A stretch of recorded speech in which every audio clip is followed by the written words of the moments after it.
Welcome back, ladies and gentlemen. This is day 2 of the Pivoting Digital Summit. I'm your host, Chris. And today you're going to hear from our second group of speakers, and they're going to drop some sick knowledge on how you can use digital marketing and social selling strategies to get more customers and increase your revenue.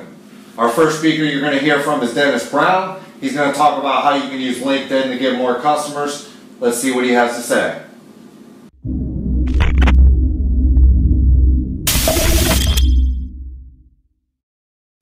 Hey, what's going on, everybody? Thank you for joining us again for another Pivoting Digital interview. Today we have Dennis Brown with Linked Academy, and he's going to speak with us today about some LinkedIn marketing and some of the ways that you can use LinkedIn to help increase business or increase your customers and bring your company into the digital age. So I'm excited for the interview, Dennis. Thank you for being part of Pivoting Digital. Yeah, thanks for having me. I'm excited.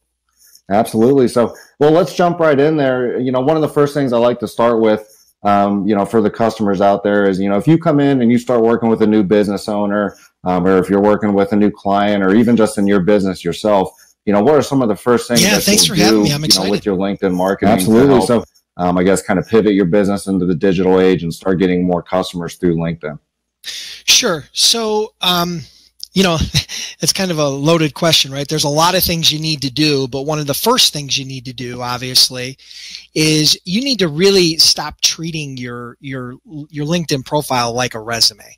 Because unless you're out there looking for a job, I mean, if you're an entrepreneur or you're gainfully employed and you're looking to leverage it as a business development or a sales tool, you really need to optimize that profile in such a way that you can make a good first impression. And that first impression really needs to be heavily focused on whoever your target market is. So, optimizing your profile, there's probably a million articles online about optimizing your profile, but, that kind of starts from the top down, ranging from, making sure you have a good profile image, that you have a good headshot, making sure you've optimized your headline, adding a summary, adding multimedia, a lot of just the basic stuff that you really need to do in order to put a good first impression in your prospect's mind. Because the fact is that when you meet people at networking events, or you meet them at a customer engagement, or you talk to them on the phone call, on a phone call, or they're a referral, one of the first things they're going to do is they're going to look you up online, right? And one of the first things they're going to find is your LinkedIn profile. And so, you've got customers and prospective customers that are looking at your profile and you don't even know it. Unless you use who viewed your profile, and you can't really control whether they look at it. So you got to make sure you're making a good first impression. So you got to stop treating LinkedIn like a resume site, and you need to start treating it more like your personal branding site, more like a site that is heavily dedicated to sharing what value you can provide with your customers. So that's one of the first things you would definitely want to do. I know you've optimized your profile. I've looked at your profile. I know that, that's one of the first things I work with when I work with clients. When I consult with clients, is making sure that they've done that thoroughly. And, you can usually get it done inside of an hour. It's not like it's going to take you a week or a month. It's pretty simple once you follow the basic steps. Absolutely. And I know you bring up a good point of optimizing your profile, get away from the resume, but really going after your, kind of prospect customer, prospect client. Is there any, kind of steps that you use to, kind of really niche down on who your customer is and who you should be targeting when you're writing that LinkedIn profile? Yeah, absolutely. No doubt. One of the first things you need to do, in addition to optimizing your profile, and probably even before optimizing your profile, is to sit down and pull out a piece of paper and jot down some notes on who your exact target market is. One of the challenges with social, especially LinkedIn, is that it's a target-rich environment. As a matter of fact, there's too many targets, right? And so when you go do a search for, CEOs, you want to connect with CEOs, you might come back with 35 million results. That's just too many, right? So we need to hone it down. If you're looking for CEOs of IT consulting firms that are in companies that have more than 50 employees that live in Southern California, right, that belong to XYZ group, now you've really niched it down, right? Now you know exactly who you're speaking to, so you can really customize your message, your content, your profile. You can customize the entire delivery of what you're looking to deliver to that target market specifically to them. And so, that's one of the things that's a big mistake that people make on LinkedIn, because they try to boil the ocean, right? They try to go out and be everything to everybody, and that's a guaranteed way to be almost irrelevant in this day and age because it's just too noisy. So yeah, so really sitting down and figuring out what geography to your prospects belong to. What are their job titles typically? Are they CEOs? Are they HR managers? Are they IT managers? Who's your target from a title perspective? What types of groups do they belong to? What size of company are they in? Who do they follow? Who are some of their influencers? Things of that nature. I mean, those are, obviously geography is a big one. I don't know if I mentioned that. So those are some of the ways that you can kind of really quickly in 4 or 5 questions, just get a pretty basic profile on who that customer is. Does that make sense? Yeah, that makes a lot of sense. One of the things, and it's funny you say that's one of the biggest mistakes, because I was getting ready to say, I think one of the biggest mistakes people make is, kind of that fear of missing out. Everybody's my customer. And then, you come to a profile that really has, no, I guess, kind of niche, no, exact customer, and it ends up selling to nobody. And I think that's one of the biggest mistakes, even just people across, not just LinkedIn, but online right now are making is, they're not going after their target market, and they think that, hey, I got to grab everybody in the marketplace or I'm irrelevant. And, it's a huge mistake. Yeah, for sure. I'll tell you, one of the most frustrating things for me when I sit down with a brand new client to kind of scope out what we're going to do and who their customer is and how to get this thing rolling is, I ask them, so who's your typical customer? And they say, well, everybody, any business can use what we have. And, it makes me laugh, and obviously I chuckle, and that's probably part of the reason why I'm bald. But ultimately, we spend a good amount of time, at least an hour or more, niching down exactly who that is, because while they'd love to sell it to everybody, they're much better off getting niche. And I think you obviously see the value in that. So I think that's a real good way to start, especially on LinkedIn, any social platform, any social selling. You got to really niche it down so that you're getting the right message to the right people. Absolutely. And then, you niche that down, how do you go about spreading that message? You use articles, or you using the new LinkedIn video out there? I mean, what are some of the best ways you've seen on LinkedIn to kind of, share your message with that target audience and see some results, from that marketing you're doing on LinkedIn? Sure. There are really, there are 3 or 4 primary ways that you get your message out there, right? You've got things like LinkedIn updates, right? Which is your daily updates. You go to your homepage and you do an update, whether that be a quote or whether that be some market research or whether that be kind of a mini blog post. You can do LinkedIn updates. You can also do LinkedIn articles. That's a little bit more involved. That's much more like a blogging platform. The cool part is it's free. Doesn't cost you anything. You don't need to understand how to use WordPress. You don't need to host it. You don't need to do any of that. So you can create articles that are very content rich and very niched into your specific market. Another way you can do it is through email outreach, right? So you can reach out to your target market that's first level connections, and you can message them through LinkedIn, not necessarily email, but more LinkedIn messaging, where you could reach out to them and start communicating that way. And then another great way is through groups. Typically the way you do it through groups is either you post something, a question or a topic, or you get some sort of a thread started where you're going to get some engagement from those group members, and or you engage and you start, adding into those threads, right? So you provide value to other people's threads. So those are really 4 ways that you can definitely do it. Now, I can tell you that they're not all created equal. And they're not going to give you the same results, but they're all very good practices. But what I would tell you, if you really want to connect with your target market and you really want to convert those conversations from LinkedIn offline into the real world, which is where we really need to get at some point, right? Absolutely. Most of us need to get offline into a phone call or a face-to-face meeting. One of my favorite ways to do it is to really create more of a LinkedIn funnel or a LinkedIn nurturing funnel. And so how I do that is typically, after connecting with my target market, right? Because that's an important part. I found them. I've identified who they are. Then I found them on LinkedIn, and then I was able to connect with them. Now I've got to nurture that, because one of the biggest mistakes people make is, you know, right after they connect with somebody, they come in with a club and they try to beat them over the head with their pitch, right? You've probably had that happen to you. I know it's happened to me. It's happened to me 1,000 times. And right away, you automatically just go, you give them the Heisman, right? You're like, whoa. So that thumbs up symbol. Yeah, you got to slow down, and then you know you're never going to do business with them, but you just kind of delete that conversation and then you never come back to it. Well, the better way to do that is to create more of a nurturing campaign. So what you can do is create a messaging sequence.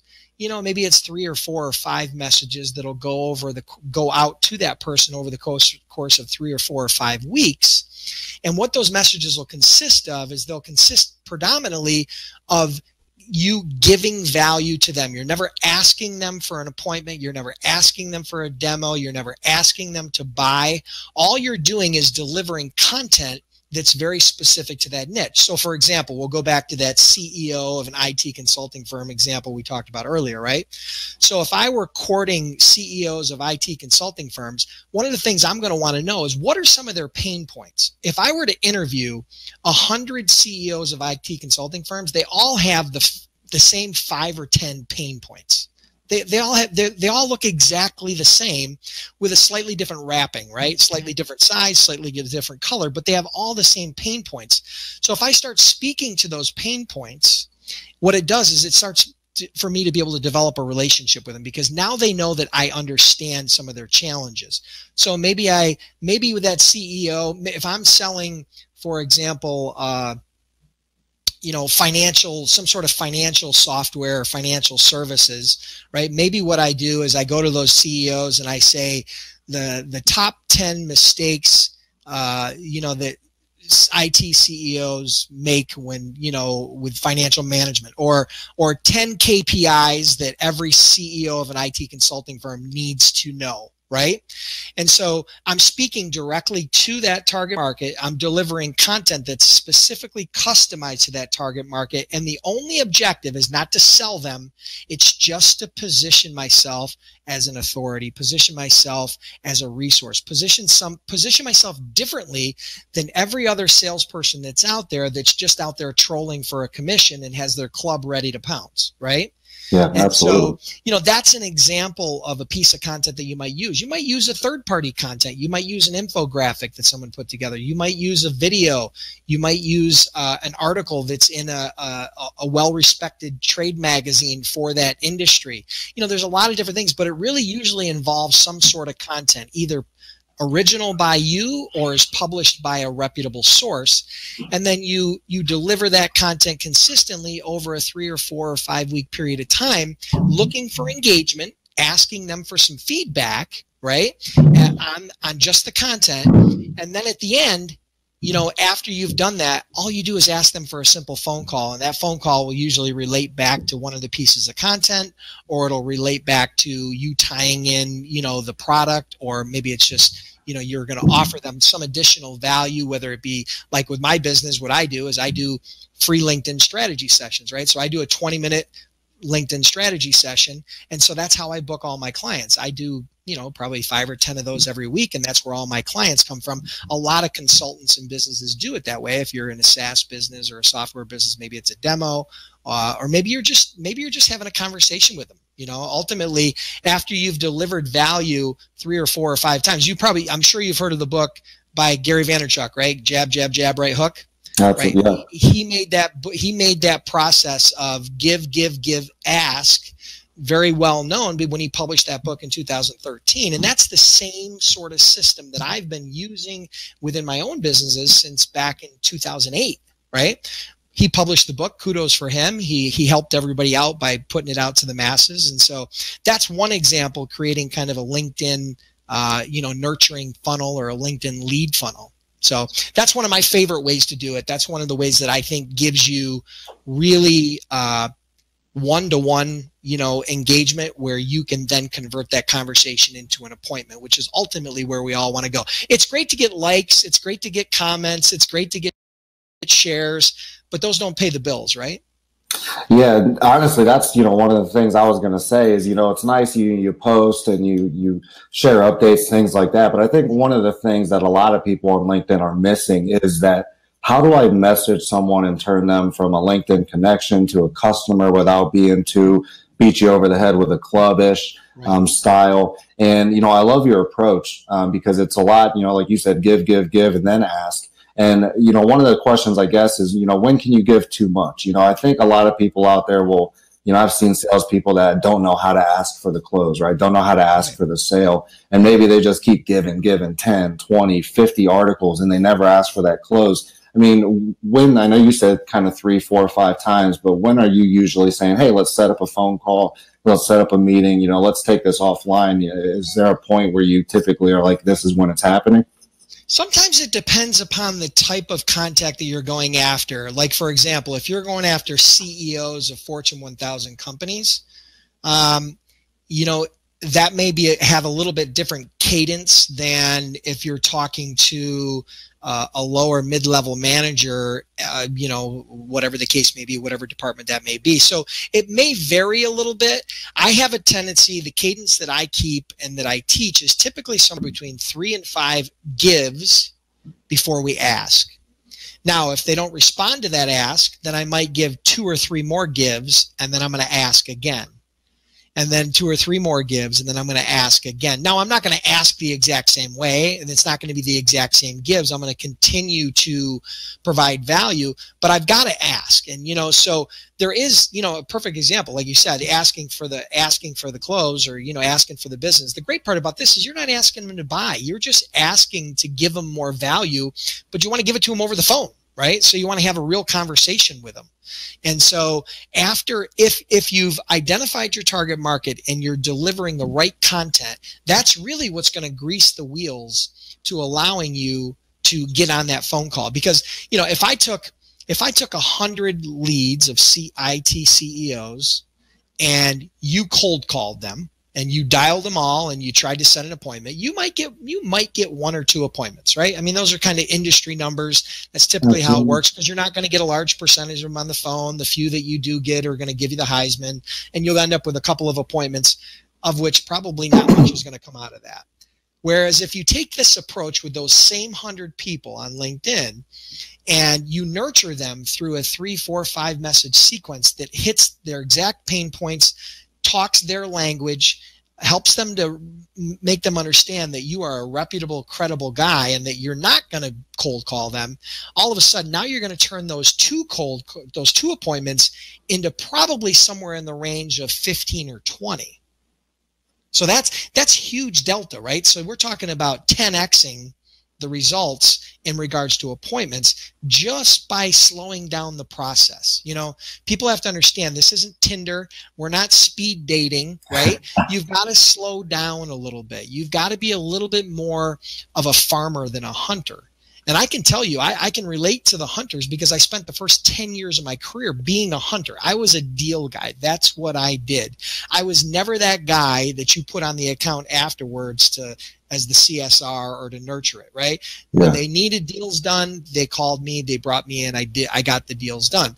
But what I realized as social started to, grow and the internet grew, there was an opportunity to hit a much larger number of people, but you just had to slow the process down. And so once I started doing it, it was huge. I mean, I know we didn't really talk about it at the beginning, but I was able to take my third part. The reason why I got involved with LinkedIn was because I took my third-party logistics company, the company that I had started back in 2003. I joined LinkedIn late in 2007, and from 2007 to when I retired and later sold that business, we generated over $20 million on LinkedIn, using LinkedIn for that B2B service company. So I wasn't out there selling some product or consulting to somebody on LinkedIn. I actually used it. I was a practitioner. I used this exact same framework, this exact same type of strategy within my own business. And then after I sold it, I just had everybody asking me, so Dennis, how did you do it? What were you doing? And I thought everybody was doing what we were doing. I didn't know. I was a little naive. I lived in a vacuum because I was so tied up in my own business. And then come to find out, nobody's really doing it. And the handful of people that are doing it just aren't doing it right. And so that's when I started my consulting business and it blew up. So we've been very, very fortunate. No, absolutely. So, I mean, you've been in, business to business sales and using LinkedIn for a while now to help. So you've kind of seen the proof in the pudding. I think there's a lot of business owners out there that, maybe are a little naive to social. I've read things that you send out saying, I was one of those guys that didn't, hated social. And now, you're kind of at a point where you realize that, well, this can be very effective. So, for some of those people that are business owners that aren't using LinkedIn, maybe they think it's a little bit of a waste of the time. I mean, what are some of the things that kind of pushed you forward to start using it maybe, or to kind of give it a chance to see what kind of effectiveness it could actually bring your business or your company? Well, I was, like you said, I was a social media naysayer. I did not believe in Twitter, Facebook, MySpace, any of those things that came early on. I was not an early adapter, right?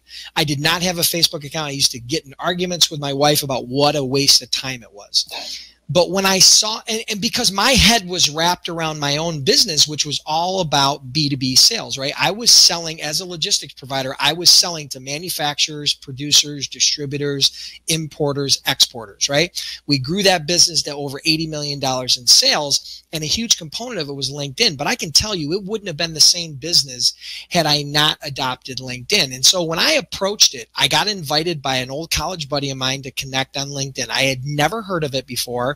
I mean, other than maybe something in the media or something, but I really didn't hear anything. They were still pretty small, but they were growing. But when I looked at it, it just looked so different. The conversations were different. The type of content that people were posting was different. The people that I could search for, the way they presented themselves was different. And it just resonated with me. It just made sense. And so what I did, I really did it in an effort to disprove that it worked. Right? I was trying to prove that it didn't work because I wanted validation for myself that I was doing the right thing, that by ignoring it. So what I did is I did real quietly, without my wife knowing, I set up my LinkedIn profile and I just started randomly connecting with people within my industry and started building my network. And the next thing you know, I mean, I've told the story before. The next thing you know, I got on the phone with a guy who was a potential prospect, and I told myself, listen, you're not going to beat him over the head with your pitch. You're not going to even tell him about your business unless he asks you about your business. So I said I was going to take this approach, a very slow approach, right? A very hands-off, not aggressive approach. And we get on the phone and we had about a 15-minute conversation. And the first 13 minutes of that conversation was him just talking. We were talking about football, and we were talking about how he got his job, and we were talking about what he was doing on vacation. We talked about all the things the guys would talk about if we just met somewhere at a networking event or just met in the elevator, right? And we were introduced by a friend. And at the end of it, what happened was he turned to me and he said, I felt like in my eyes, I see him looking at me and saying, so Dennis, tell me about this logistics company you started. And I gave him a 30-second commercial. And all I said was, well, you've heard of XYZ company, right? And he's like, yeah. I said, well, here's what we do for them. Now they were a direct competitor of them. Here's what we do for them. And I showed how we provided value to them in 30 seconds. And then at that point, he gave me permission to follow up with him in the next month or two to reach out to them, to talk to them in more depth about their logistics. So it was not a sales call. It was much more of a very slow kind of a networking call where we had kind of hit it off on the football topic because he was a big football fan. And I'll be honest with you, I blew it because I didn't follow up with him when I was supposed to. But luckily enough, out of nowhere, I get a call out of left field from this guy. And he says, hey, Dennis, you remember me? And I said, yeah, I remember you. He goes, well, you do logistics, right? And I said, yeah. And he said, well, I have a problem. And that led to a client that we did high six figures with for a long time, did well over $1 million in business with him over the 6 years we did business with him.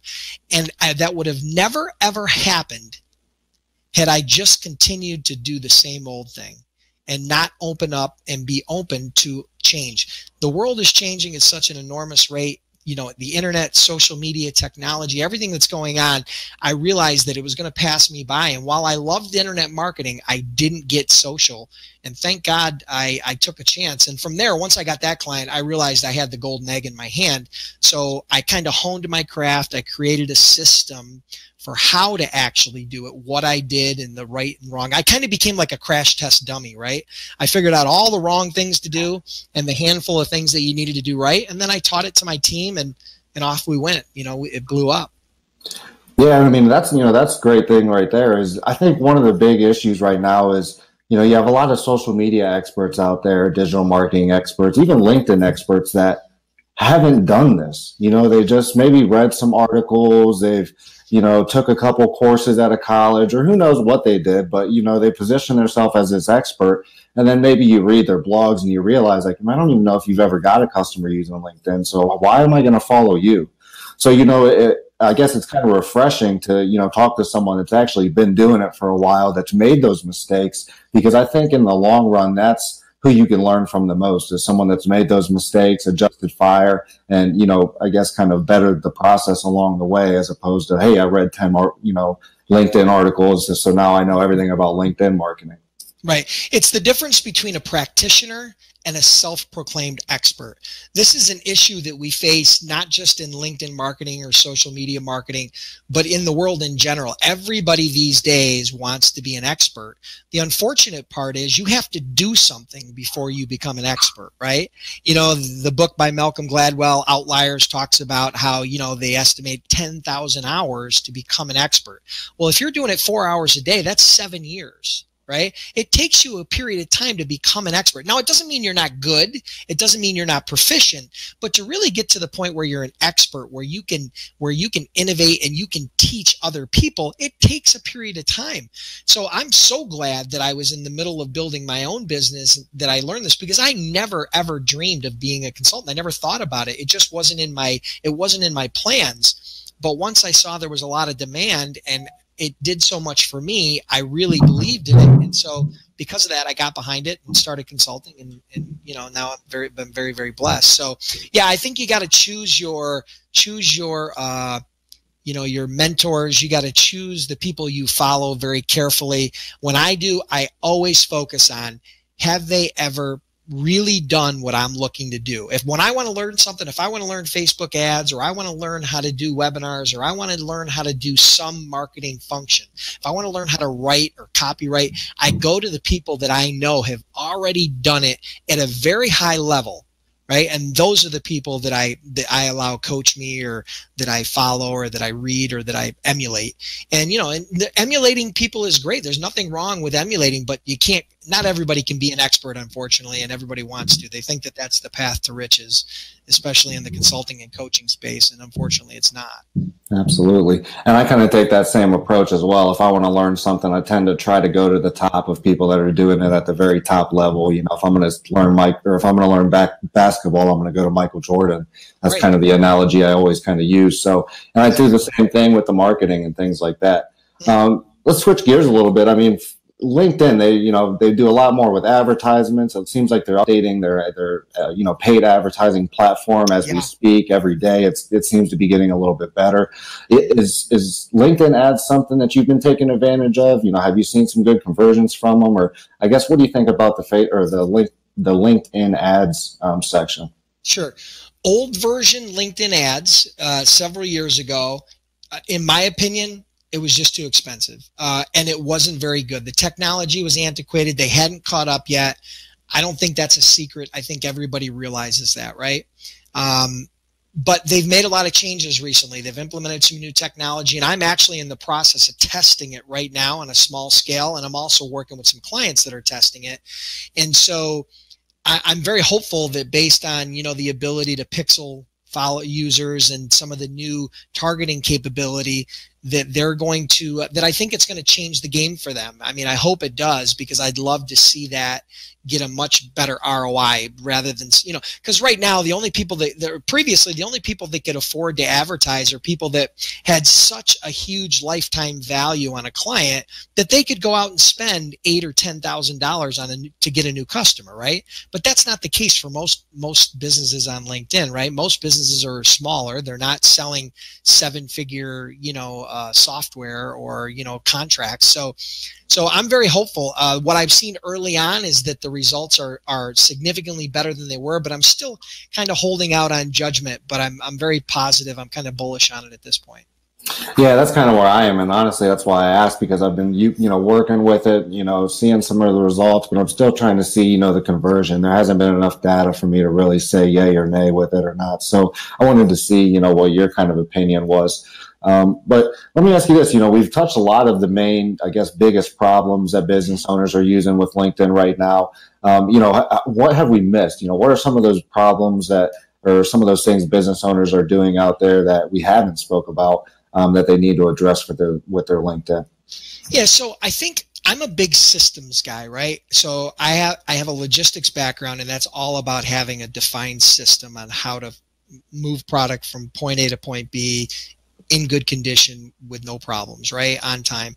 And so, when I started utilizing LinkedIn, once I realized that it was going to work, what I tried to do is I tried to systematize it so that I could not only work for me, but it could work for my team and work for my whole organization. And thankfully I did, because then when I pivoted out, I could teach that same system to other people. So, I think one of the things that people struggle with is when they go on LinkedIn or social in general, they don't have a defined system on how they go about utilizing it. It'll be just a hodgepodge. Today they'll decide they're going to do a LinkedIn update, or today they'll go browse some groups, or they might connect with somebody today, or they'll check who viewed their profile, but they don't have a real systemized approach to it. And I think that's one of the biggest things that people struggle with.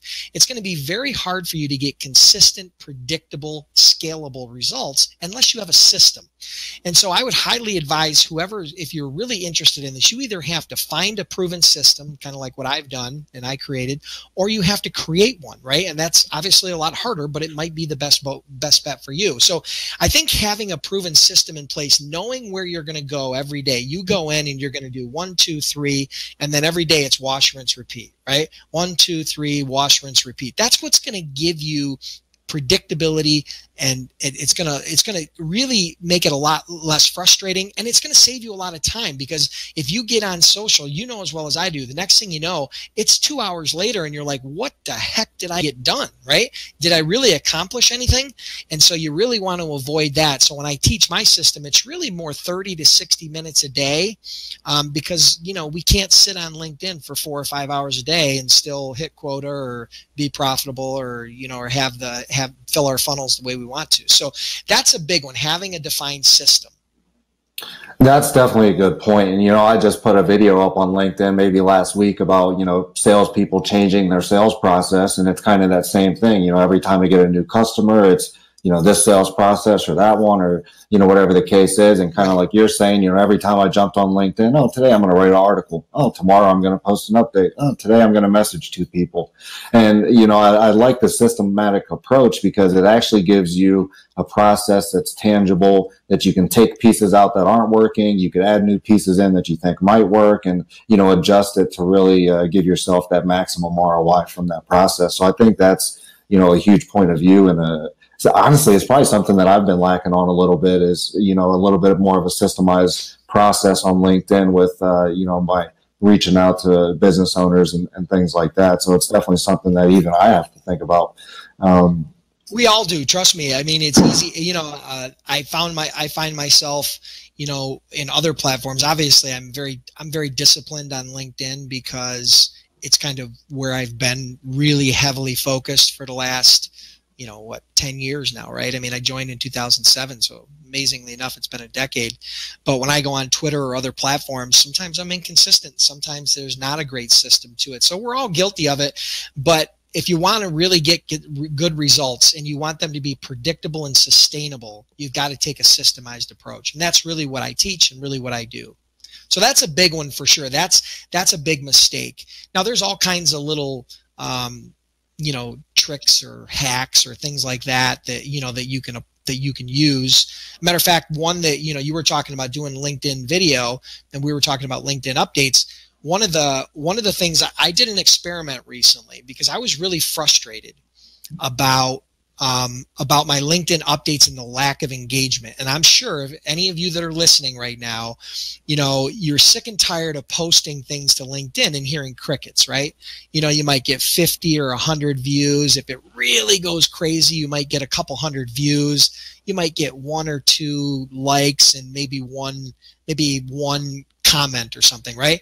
And you're like, man, when I post these things on Facebook, I get way better engagement. Well, what I started doing is I started doing some tests, right? So I started testing some different strategies. And so what I did was I actually wrote an article, and it's called, what's it called? 4 Steps to Easily to 12x your engagement on LinkedIn. And that article was based upon the experiments that I did. So I measured what the average engagement was for a block of posts that I did before this experiment. And then I measured the results after this experiment, and I literally increased engagement 12 times. And so the system that I did is really easy. Anybody could go to my profile and check out that article. It's on there. On LinkedIn, but I'll summarize it for you, right? And I think this could be really valuable, because while this is not the primary way that I generate leads, I have generated leads this way. And what it also does is it allows me to engage with those people that are on my, you know, a part of my funnel, right?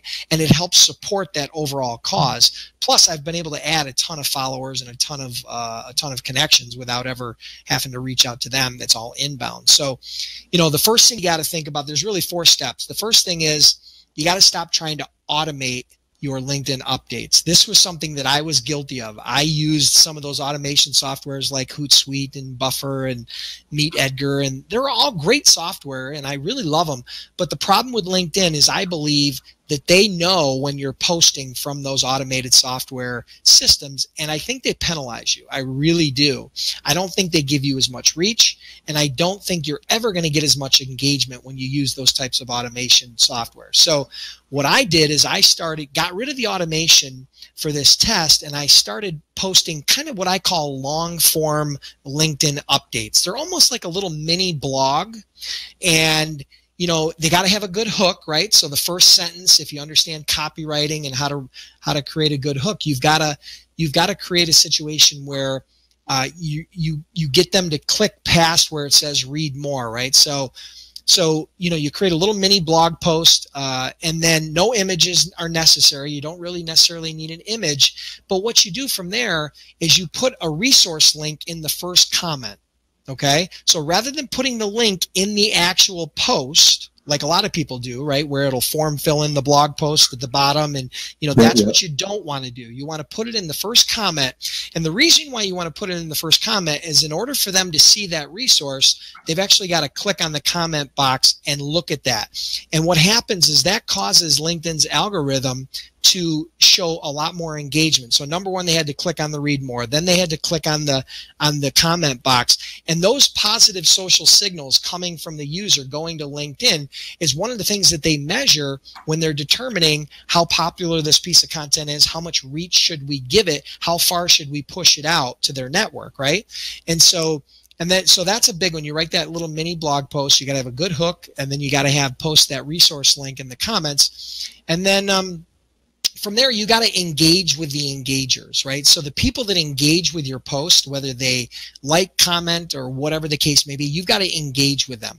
You know, you don't have to sit there and write a love letter to them. It doesn't need to be a 500-word essay, but you need to respond to them because they want to be acknowledged, right? They took the time to engage with you, whether they're your prospect or, you know, someone who's not really a part of your target market.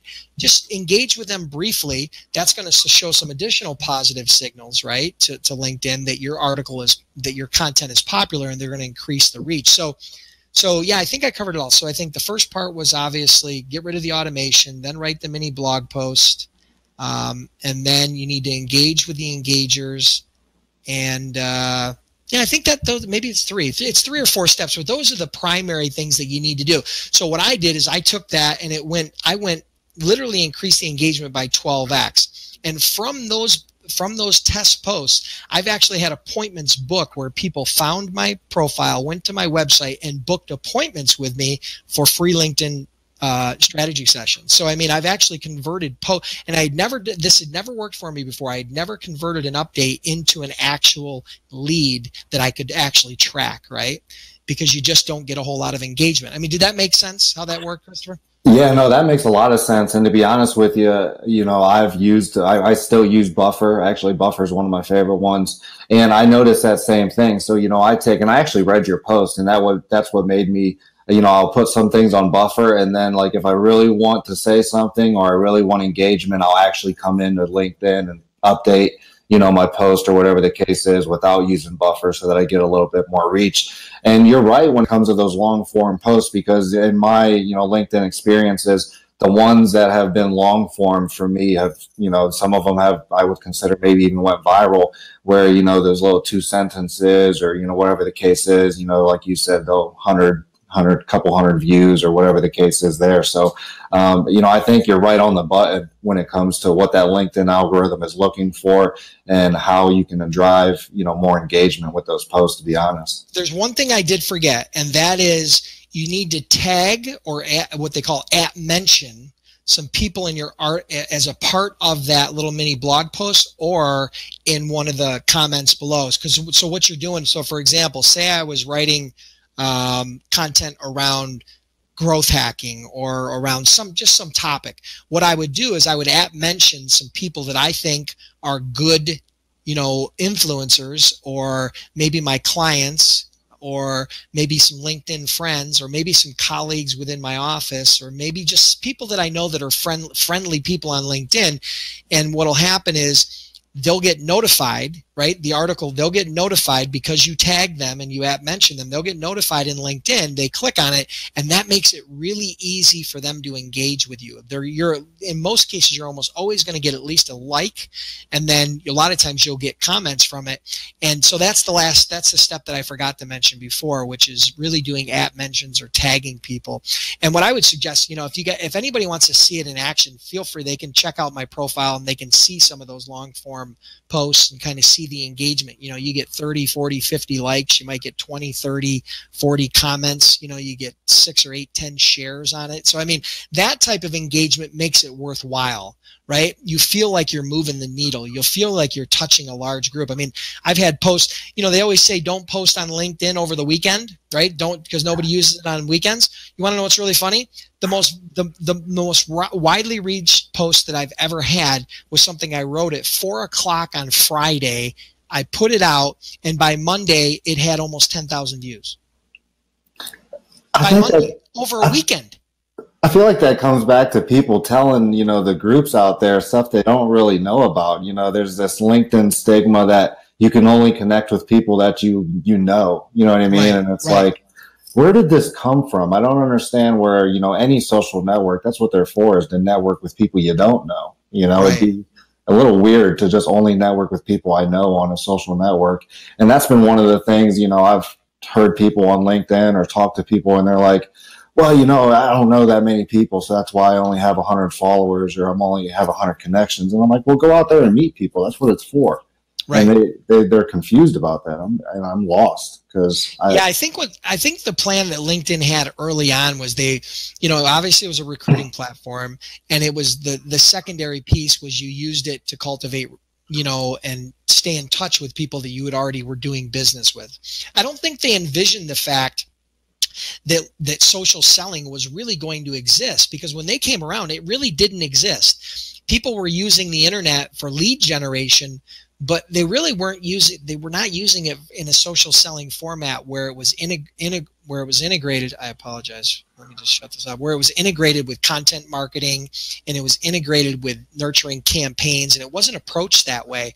And so, you know, I think that old school mentality of just connecting with people that you physically met at a networking event or customers, I think that's kind of went the way of the, you know, of the buggy whip. And I think people have really figured out that it can really be used as a business development platform where you can generate new leads and new opportunities and new sales from people that you would have never, ever had the opportunity to meet in a networking event or just through your normal course of your business. I mean, I've met some of the most incredible people in the world. I mean, including, you know, CEOs of high, you know, Fortune 1000 companies, to, you know, high level media, people in the media, whether they be in podcasting or they write for different publications, to, you know, just some of the smartest people in the world that I just never would have had the opportunity to connect with and develop a relationship had I not reached out to them on LinkedIn and used it the way I think it's designed to be used, which is much more of a virtual networking tool.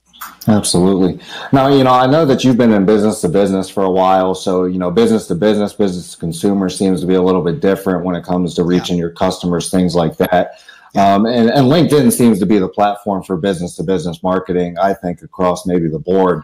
But when it comes to business to consumer, I mean, what are your feelings about B2C on LinkedIn, and how can some of the B2C companies utilize LinkedIn to maybe reach their target audience or increase some of that revenue?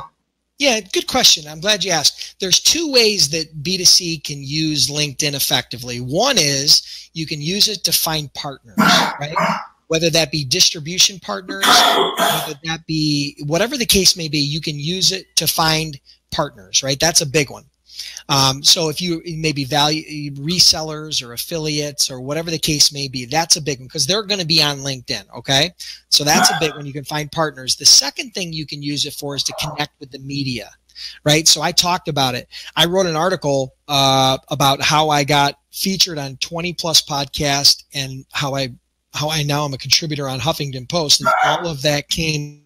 All right, guys, looks like we have maybe a little bit of technical difficulties there on Dennis's side. So just give us a minute here. We'll try to get Dennis back so we can finish that thought. And then, you know, we'll probably be wrapping up here soon. So again, thanks for being a part of Pivoting Digital. Thank you for joining us in this interview. And, you know, you've been learning a lot of good tricks from Dennis here. To be honest, you know, the messaging on LinkedIn, I know that's one of the big things that a lot of business owners need to get better at, and even I need to get better at.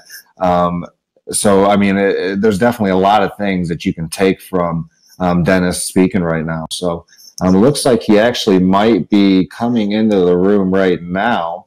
Yeah. Perfect. I got kicked off, my friend. I have no idea what happened.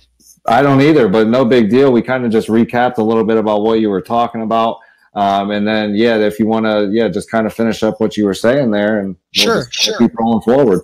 Sure. Sorry about that. I got kicked off and I jumped back in as quick as I could. So we talked about B2C and how they could utilize LinkedIn. The one way is to find partnerships. So a great way to think about that is, say, for example, you've got an existing business here in the US or in the Northeast, and you want to start creating more of a national distribution or worldwide distribution. LinkedIn has 500 million people. They're in, I think, over 100 countries, right? So, I mean, you can get global distribution if you look for partners in those markets, right? So say you've got a product that you want to start selling in Japan, you know, you can go on LinkedIn and you can find people that, you know, you can partner with to start selling your product. So that's one way you can get good distribution. The second way is the media, right? So I wrote an article about how I was able to get featured on 20 plus podcasts and become a contributor for Huffington Post. It all came through LinkedIn. And I think that's where we pooped out the last time. But yeah, so that article, all of that publicity, hundreds of thousands of dollars worth of publicity, all came through LinkedIn. And all I did was take the same approach that I take with customers, which is identifying who I want to connect with, finding and connecting with them, and then nurturing those relationships by messaging them and putting content out there. And then I was able to convert those conversations offline. So it's the exact same process with customers that you use with the media. And you can get articles where you can get featured in major publications. You can get featured on podcasts. You might even be able to hook up with the editorial staff and start becoming a contributor for different publications yourself, which helps obviously build your authority and gets you some reach with whatever your product or service is. So that would be the two primary ways I would say that B2C would want to go on LinkedIn. And, you know, obviously I see this, you know, kind of pattern is, you know, first you're finding out who I'm targeting, you know, then you find out, you know, where they're at, and then you're kind of connecting and then nurturing and then, you know, give, and then ask kind of feel. So, you know, even if you're looking for business to business, if you're looking for a partner, you know, partnership or, you know, whatever the case is there, you're kind of taking that same process and just thinking about it and then moving it from B2C, B2B, and kind of just duplicating that over and over again. So you get better at that process and I guess get better results as you continue to do it. Yeah, and by identifying who that target is, whether it be the media, whether it be a partnership, some sort of a referral source, whether it be a prospect, identifying them, identifying their challenges, and then creating content that's specifically designed to get them to engage with you is really, that's one of the biggest ways to go about developing those relationships and converting it offline. There's a whole bunch of other things that you need to add in there, and a whole bunch of process, to really make that all gel together. But really, that's how I started, and that's how I got my first client, and that's how I got my 10th client, and that's how I've continued to, use it myself and teach other people. So if you just take that basic framework and you apply it, you'll be shocked how far you can get in 60 to 90 days of doing it consistently for a half an hour to an hour a day. Absolutely. And I think one of the key words there is consistently. I think that's where a lot of us miss out on is, we get into these 3-day, 5-day habits that we, quit after a week or whatever the case is. And it's about that consistency of just doing that process over and over again and having some kind of, vision of, where you want to take it. So, we are running out of time here, but Let me ask you this, is there some, something you want to leave the business owners out there with, or leave someone out there that's maybe on the fence with LinkedIn marketing, that'll help them, move forward with it, or what's something you can leave the business owners with? Sure. I think, what I'll do is this. We went over a lot of information, right? We went over a lot of information, and most of people are probably feel like they're drinking from a fire hose right now and furiously taking notes, and they missed this and they're going to want to replay it. And so what I'll be more than willing to do, Chris, if it helps everybody out, is I'll put together kind of a one-page cheat sheet. It'd be like a one-page cheat sheet, and they can download it. You can make it available wherever under the video or however you're going to do that. Yeah. And they can go to, askdennisbrown.com/PD for Pivoting Digital. Right? So /PD for Pivoting Digital. They'll be able to download a one-page cheat sheet, and that'll really summarize what we went over here. Now, it's not going to be real granular, but it's going to give you the big ideas, and it'll give you kind of that framework that we talked about. So I'd be more than willing to do that. And if anybody needs any help, feel free, connect with me on LinkedIn. You can just go linkedin.com/askdennisbrown. Just reference in your custom connection that you heard about me and in the interview that Chris and I did, and I'd be happy to connect with you and see if I can help in any way possible. Absolutely. So, again, thank you, Dennis, for being a part of it. We've learned a lot about LinkedIn marketing, as you said, and I know that the business owners need to hear it. So we thank you for sharing that information. And any of you business owners out there that want to take advantage of the LinkedIn strategies that Dennis builds or will help you with, go ahead, reach out to him on his LinkedIn and at askdennisbrown.com, and, take that conversation offline if you want to get better with your LinkedIn marketing. So again, thank you for being a part of Pivoting Digital. We'll see you guys on the next one. And again, thank you, Dennis, for being one of our speakers today. Thank you for having me. Greatly appreciated.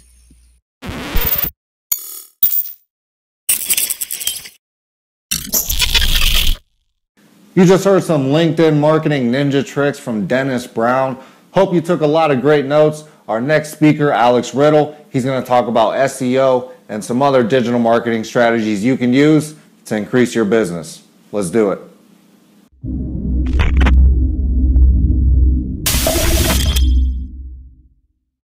Thank you again for being at another interview for Pivoting Digital here. This is Chris with IMR and Pivoting Digital. Today we are having the founder of Monarch Wave Marketing, Alex Riddell, with us, and he helps a lot of business owners fix their SEO, take traffic and push it to a website, and really optimize just their digital presence with their website so that people can get more conversions and increase their business using their website. So thank you, Alex, for being a part of Pivoting Digital. We appreciate you being here, and we can't wait to hear some of this knowledge. Yeah, thanks for having me, Chris. Absolutely. So, one of the first things I like to always start with is, tell me a little bit about who you're helping right now, when it comes to business owners and who, what niche you're helping and how you're doing that. Yeah, so we mainly work with local businesses, things like restaurants, hotels, stuff like that on a local level, and then also service-based businesses that operate locally too. So photographers, landscapers, construction companies, that sort of niche. Okay. So you're going in, you're helping, local businesses, which honestly, it seems like most of the time your local businesses are the ones that need most of the help because typically they have lower budgets. They don't have as big of teams as corporations have. And they don't have, those kind of people that they can go to implement a digital marketing strategy. And a lot of them don't know how to do it. And I think what happens is you'll see them kind of just throw it to the wayside, forget about it. Hey, I don't know how to do it. I don't have the budget for it. We've been doing the same thing with our website for the last 40 years. So, no reason to change now. And I think it's hurting, a lot of business owners. So let me ask you this. Whenever you do go in and you talk to some of these service-based businesses, these gyms, restaurants, and, hotels, some of the people that you work with, what is one of the first places you start, or where is one of the first things that business owners are doing wrong that you address so that you can start to pivot their marketing to digital? Yeah, absolutely. So I think it all starts with their website. Way too many businesses right now have websites that don't work on phones, which is where most of their traffic is coming from. They're incredibly slow, or they just don't provide the right kind of information or act as a funnel. Some websites are geared, they're almost just like a brochure, but there's no good call to action. It's not call us or fill out this form. It just, here's a list of what I can do, sell, sell, sell, sell, sell. And the buyer's not getting any value out of it, and it's not converting. So we look at that first, because if we're going to drive traffic in the funnel, even if it's social media, SEO, or whatever we're doing, and it's not converting, we're just spinning our wheels and wasting the client's money. So that's the first thing we have to optimize. Absolutely. And, I tell business owners that all the time is, I can send 1 million people to your website right now. And if there's no way for them to become a business, or to become a customer, or to, kind of give you their money and come on as a client, then, we're not doing much. So, honestly, that's one of the first places we start as well, is optimizing websites and things like that with call to actions and things that are going to help optimize some of that traffic. Some of that targeted traffic that we push back to that website. So how do you, whenever you are pushing this traffic back to a website, how are you focusing on converting that more? How do you turn it from a brochure into more of a sales funnel for a business? Okay, so I think the first thing we look at is content on there. So too many websites have, the only thing on there is just sales copy, and it doesn't provide any kind of value. So we look at that in a blog and that kind of thing to get people to kind of stay on there and build some trust with that business. And then we look at retargeting. So most customers, the buying process doesn't involve them saying, I want something. They go online, they buy it, and they're done. A lot of the time, there's a little bit of in between in there where they might check back, or they might not buy right away, or they'll think about it. So we had retargeting tags so they can see ads on Facebook afterwards, Google afterwards, and we can keep showing them and reminding them about our business, building that brand trust. After they see it a few times, we can then finally go and start pushing for that sale. Okay. Now, retargeting, I know, a lot of people talk about it, but it's, there's not much information on it. There's probably a lot of business owners out there that don't necessarily know what retargeting is, don't know how it works, why it works. Could you explain a little bit to some of the business owners out there on why you should be using retargeting, what it does, and kind of a little bit how it works? Yeah, absolutely. Retargeting is one of the most powerful things you can do, especially with social media. So what you're going to do is you'll go on Facebook and you'll generate what's called a tracking pixel. You'll embed it in your site just the way you would add something like Google Analytics. And if you don't know how to, there's tons of tutorials on how to add it to your site online. And when you go and generate it on Facebook, they'll walk you through even how to add it. So then what you're going to do is you'll go on Facebook, you'll create a campaign, and you're going to select people who have visited your site, and you're going to go and show them an ad again. So you'll run it, and it might be something like, if they've landed on your page that talks about commercial landscaping, you can go, that they're interested in commercial landscaping, so you can show them ads about that, maybe show a blog post, or here's how we helped X, Y, or Z solve this specific business need. And you can kind of keep providing them content, building that trust until you can finally then ask for that purchase. Which is very strong. And let me ask you this too. Can you retarget, for the business owners out there, can you retarget competition? Can you retarget people that landed on other websites, or is it only on your website? You can't retarget people who landed on someone else's website, but what you can do is if your competitor is a big enough brand, let's say you're a small local hardware store and your competitor is Lowe's and Home Depot. If you're a big enough brand where they have a large enough Facebook presence, you can target people interested in those two businesses. And then you just set a search radius around you. So let's say people who are interested in Lowe's and Home Depot within 15 miles of me. And then you can show those ads to those specific people because you might know then they're interested in DIY or stuff like that. Okay. Yeah. And that, what I always tell people is, you have a lot of businesses out there that are still using traditional marketing, commercials, radio, billboards, and all these things that are, pretty costly. And when you think about retargeting, you're targeting customers that are interested in your product, your service. When you think about a billboard or a commercial, you don't know what that driver that sees your billboard's interested in. You don't know what that customer sitting there watching the television is interested in. So at the end of the day, if, let's say my retargeting campaign reaches 1,000 people, those 1,000 people are interested in my service. If my billboard reaches 1,000 people, how many of those people that see that billboard, that see that commercial, actually need my service, my product?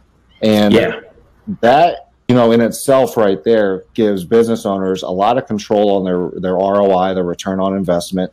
And it's going to, what I've seen help is it helps them cut marketing dollars because it's more targeted. You get more buyers, and you're not spinning your wheels, like you say, with people that don't really need you. Yeah, absolutely.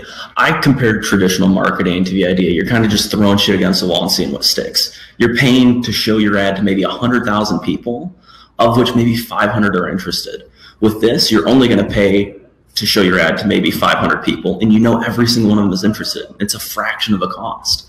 So when people go and buy big expensive billboards or do things like that, it doesn't make a ton of sense to me.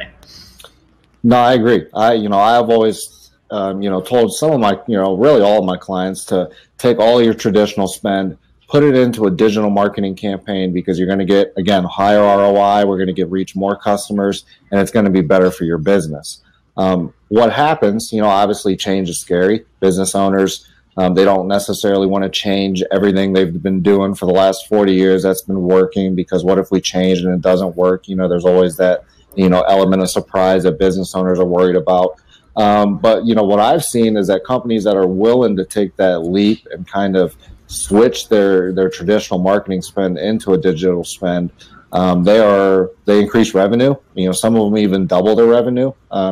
And it really blows their business up quicker than a lot of them think.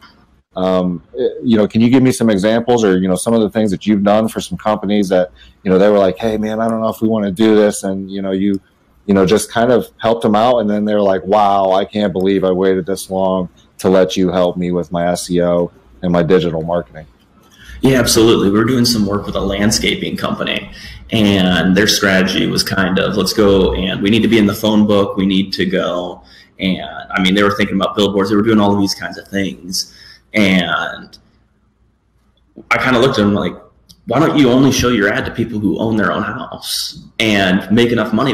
This was more higher end. They did, it wasn't just mowing your lawn. It was full on like, let's install a pond and that kind of thing. Right. Let's only show your ad to people who make over $100,000 a year, because they're the only ones that can afford it and own a home. And then we kind of niched down in there, and this is spending like $3,000 on traditional. They spent $300 and got better results. So it's one of those things. There's very, very few businesses that can benefit from traditional more than digital. The only ones I can think of are roadside billboards for fast food on the expressway, like quick pull off here. People aren't searching for that. And sometimes like festivals and stuff, if it's more local. But other than that, get into digital. There's definitely a much better ROI, and it's measurable. You don't know how many people saw that billboard or how many people came in from that. You have no way to track that and then optimize it. Yeah, no, I agree too. And then, also, you can't retarget someone that sees your brochure. Yeah. You know, if you get someone to your website and then we retarget them, you know, my 500 people, this will start to compound. You know, 500 people came to my website this month, another 500 next month. Now I have 1,000 people I can retarget to or market to. But when you have someone that drives past the billboard, if they drive past it again, maybe they'll see it again, but maybe they still don't need my product. So it's, you know, like you said, it's kind of throwing a bunch of things at the wall, hoping something sticks, and it's wasting a lot of marketing dollars. And you know what, some of these companies, you know, don't, you know, and it doesn't make much sense to me because, you know, everybody wants to, you come into a business, they always want to talk about cutting costs and, you know, we have too much cost and blah, blah, blah, and this and that. But if you, you know, end up spending $1,000 on a billboard and it makes you $200, well, you're just $800 in the hole with that marketing campaign, you know, and vice versa. Where if you are using Google or SEO or retargeting or any of the stuff that, you know, you do in the digital world, you can target those people, as we keep saying again and again, and you know, your cost goes down. You can reach people. I know we're reaching people on Facebook for like 8 cents a click, you know, things like that, which you know, you can't get that kind of exposure to any of your customers on any other, you know, I guess kind of platforms. And you know, like you said, I can't think of many besides the few that you know said there, businesses that will actually benefit from, you know, staying with a traditional marketing spend. You know, I talked to some, you know, service-based business, like contractors that do more business to business, and they have a lot of word of mouth. You know, they've been working with the same business for a while. You know, sometimes maybe that might be one of the businesses that is, you know, I guess a little bit more old school in a marketing sense. But if you're in business to consumer, service-based businesses, restaurants, things like that, consumers nowadays are really looking only on the internet for companies, food, products, services that they need, and that's kind of where they're staying. So yeah, absolutely. Now, I know you do a lot with SEO, a lot with keywords. I mean, what is some of the best, or I guess what are some of the things that companies are doing out there that's bad with their SEO, that they just don't understand, that this isn't good, that you know, maybe they're outdated or whatever the case is? I mean, what are some of the biggest mistakes you see companies making with their SEO and the way their website's built? Yeah, so the number one thing I see that goes wrong a lot is they go and they build this big list of keywords they want to target, and there's no one actually searching for them. So yeah, I understand that you want to rank #1 for best barbershop in Mogador, which is a really small town, but that might get maybe 3 searches a month. So why are you spending all this money on that? Whereas you could go and then target a town that's maybe just outside, or a keyword that's got more competition but also more traffic. So going and finding the keywords that actually have people searching for them, that's the #1 thing. Other than that, people who they listen to some kind of SEO guru that they heard 6 years ago, and then they go and they completely stuff their website with keywords, where they'll go and they have a white background and make all the text white, and then they'll just repeat their keyword 500 times in the footer. Like, don't do that. That is, you're going to get penalized, you're going to get blacklisted, and it's going to be really, really bad for your business. And it's hard to repair and get you back from that. Yeah. So don't do anything shady. Yeah. Google's #1 goal is to give the user whatever they're searching for. So if you're not it, then you're out of luck. That's what you should be aiming for. People will look at things like, so what should my optimal keyword density be, and all of these kinds of things. Don't even focus on that as much as giving the user who's ever searching exactly what they want out of that search. Yeah. That's the #1 thing. I agree. And the thing is you can't trick Google. Google knows everything online. They do it all, so you can't trick them. Keyword stuffing, yeah, I see a lot of people still doing that. It's it's a old school marketing technique that doesn't work. Like you said, it gets you blacklisted more than it helps you. And yeah, no, I agree. What do you use a certain tool? What do you use to find your keywords? I mean, is there something you can download out there for the business owners? And how do you find the right keywords to target? Yeah, so the best free way to do it is to go through like the Google AdWords. They have a keyword planner for people that buy ads there. So you can go and you can type in some keywords. It's going to give you suggestions and search traffic for it. Yeah, it's going to have bid amounts and stuff. You can just ignore that and get an idea of the traffic. And then kind of click around and look at the competition. If you want to go a paid route, Moz has a really good keyword research tool. They have a 14-day free trial, but after that, it's like $100 a month. But if you're just doing some preliminary research, sign up for a trial, get your keywords, and cancel it. I mean, it is a very good tool, and it's going to give you ideas on how competitive a keyword is and ways you can beat it and stuff like that. It's a really good tool. Yeah, no, absolutely. And I think too, some of the business owners that out there that have, I've ran into companies that have a marketing company that, let's just call it the marketing company's been around 10 years. They haven't, kept up to date with Google, with new algorithms, with, this, that, and the other thing.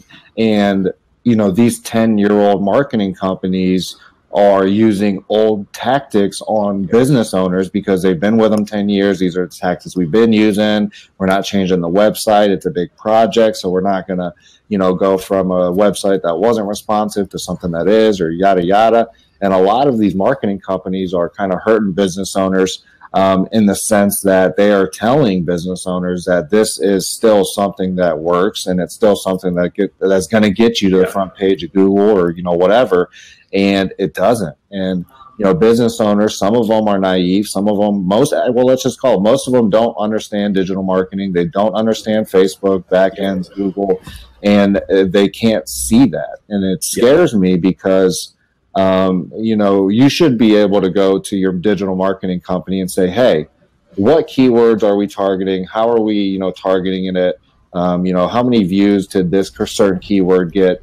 Kind of check with your marketing company, like you said, is, for a barbershop, let's look at some of the keywords the marketing company's targeting, seeing how many traffic is going there, so that as a business owner, that you're not putting, marketing dollars into a keyword that's searched 4 times a month. Yeah. So yeah, no, absolutely. I think that's definitely, a good point. And one of the big things about marketing companies, I guess, is the fact that Google, that algorithms, that, everything changes all the time, between Facebook and everything that's online. And if you're not constantly studying, reading, keeping up with the times, you fall behind very quick. Yeah. And have you noticed that with a lot of businesses, a lot of business owners? Oh, yeah, absolutely. Especially with SEO. That's one of the big ones where they're going and they're doing things that might have worked 10 years ago, but they just don't work now. They're buying backlinks. They're going and paying $100 for 10,000 links to their site, and they're getting hurt really, really badly. And yeah, 5-10 years ago, Google might not have been able to catch that, but they can't now, and you're going to get blacklisted so fast. Same with Facebook. They're adding new features every single day, where now you can go and have things optimized specifically for conversions and build lookalike audiences and these really complicated things. And they're awesome for your business if you understand how to do them. You can get leads for pennies on the dollar, but most people just don't understand how. Right. Don't understand how, and I guess it comes back to they just don't know it, so they forget about it, throw it to the wayside, and it's it's going to get to a point where technology, business, digital marketing is getting to a point where it's growing quicker than anything's ever grown. Let's call it the traditional marketing era. That lasted for a very long time. But I think that your digital marketing era is going to throw that right out of the window faster than anybody's going to be able to catch it. And if you're one of those business owners that kind of waits for that second half or waits for that to happen, it's going to be bad news bears for you, because at that point, one of the big things I tell people is you need consistency with your marketing, with your website, with your keywords, to be able to keep the attention of Google. Like you said, if I'm not adding stuff that my customers are looking for, if I don't have a blog that's bringing people back to my website, I'm just going to keep going down and down and down. I'll go from number 1 to number 70 and I won't even know it. And then to get back to number 1, that's going to be even harder than just keeping that spot, you know. So that's one thing that scares me with a lot of business owners is, you know, they're not making the move quick enough. And if they wait too long, they might end up going out of business. So, you know, I'm with you. I think SEO, digital marketing, you know, it's a great way to save money for companies and increase revenue at the same time. And it's, you know, actually, you know, one of my clients, we were able to, because they had so much traditional marketing spend, we were end up saving them around $80,000+ in a year, because, you know, the new digital marketing works so well that they didn't have to market as much as they did in the previous year, and they saved 80 grand in the books on it. So, you know, in that year, they increased their revenue by $80,000 simply by going from a traditional marketing spend to a digital marketing spend, and they sold more products than they ever sold as a company. They've been around 45+ years. Wow. And so, you know, that, you know, they were one of those companies that, you know, looked at us and said, hey, you know, we've been working with one of these 10-year-old marketing companies. They know what they're doing, yada, yada. And, you know, we kind of explained to them and, you know, eventually earned their business, and, you know, boom, here we are blowing them up and helping them out. So I think a lot of business owners need to take that to heart and really, I guess, make that change to, you know, go out there and do digital. Yeah, absolutely. So I know you said you also do, you know, backlink building, you know, some things like that. I'm pretty sure a lot of business owners don't know what backlinks are.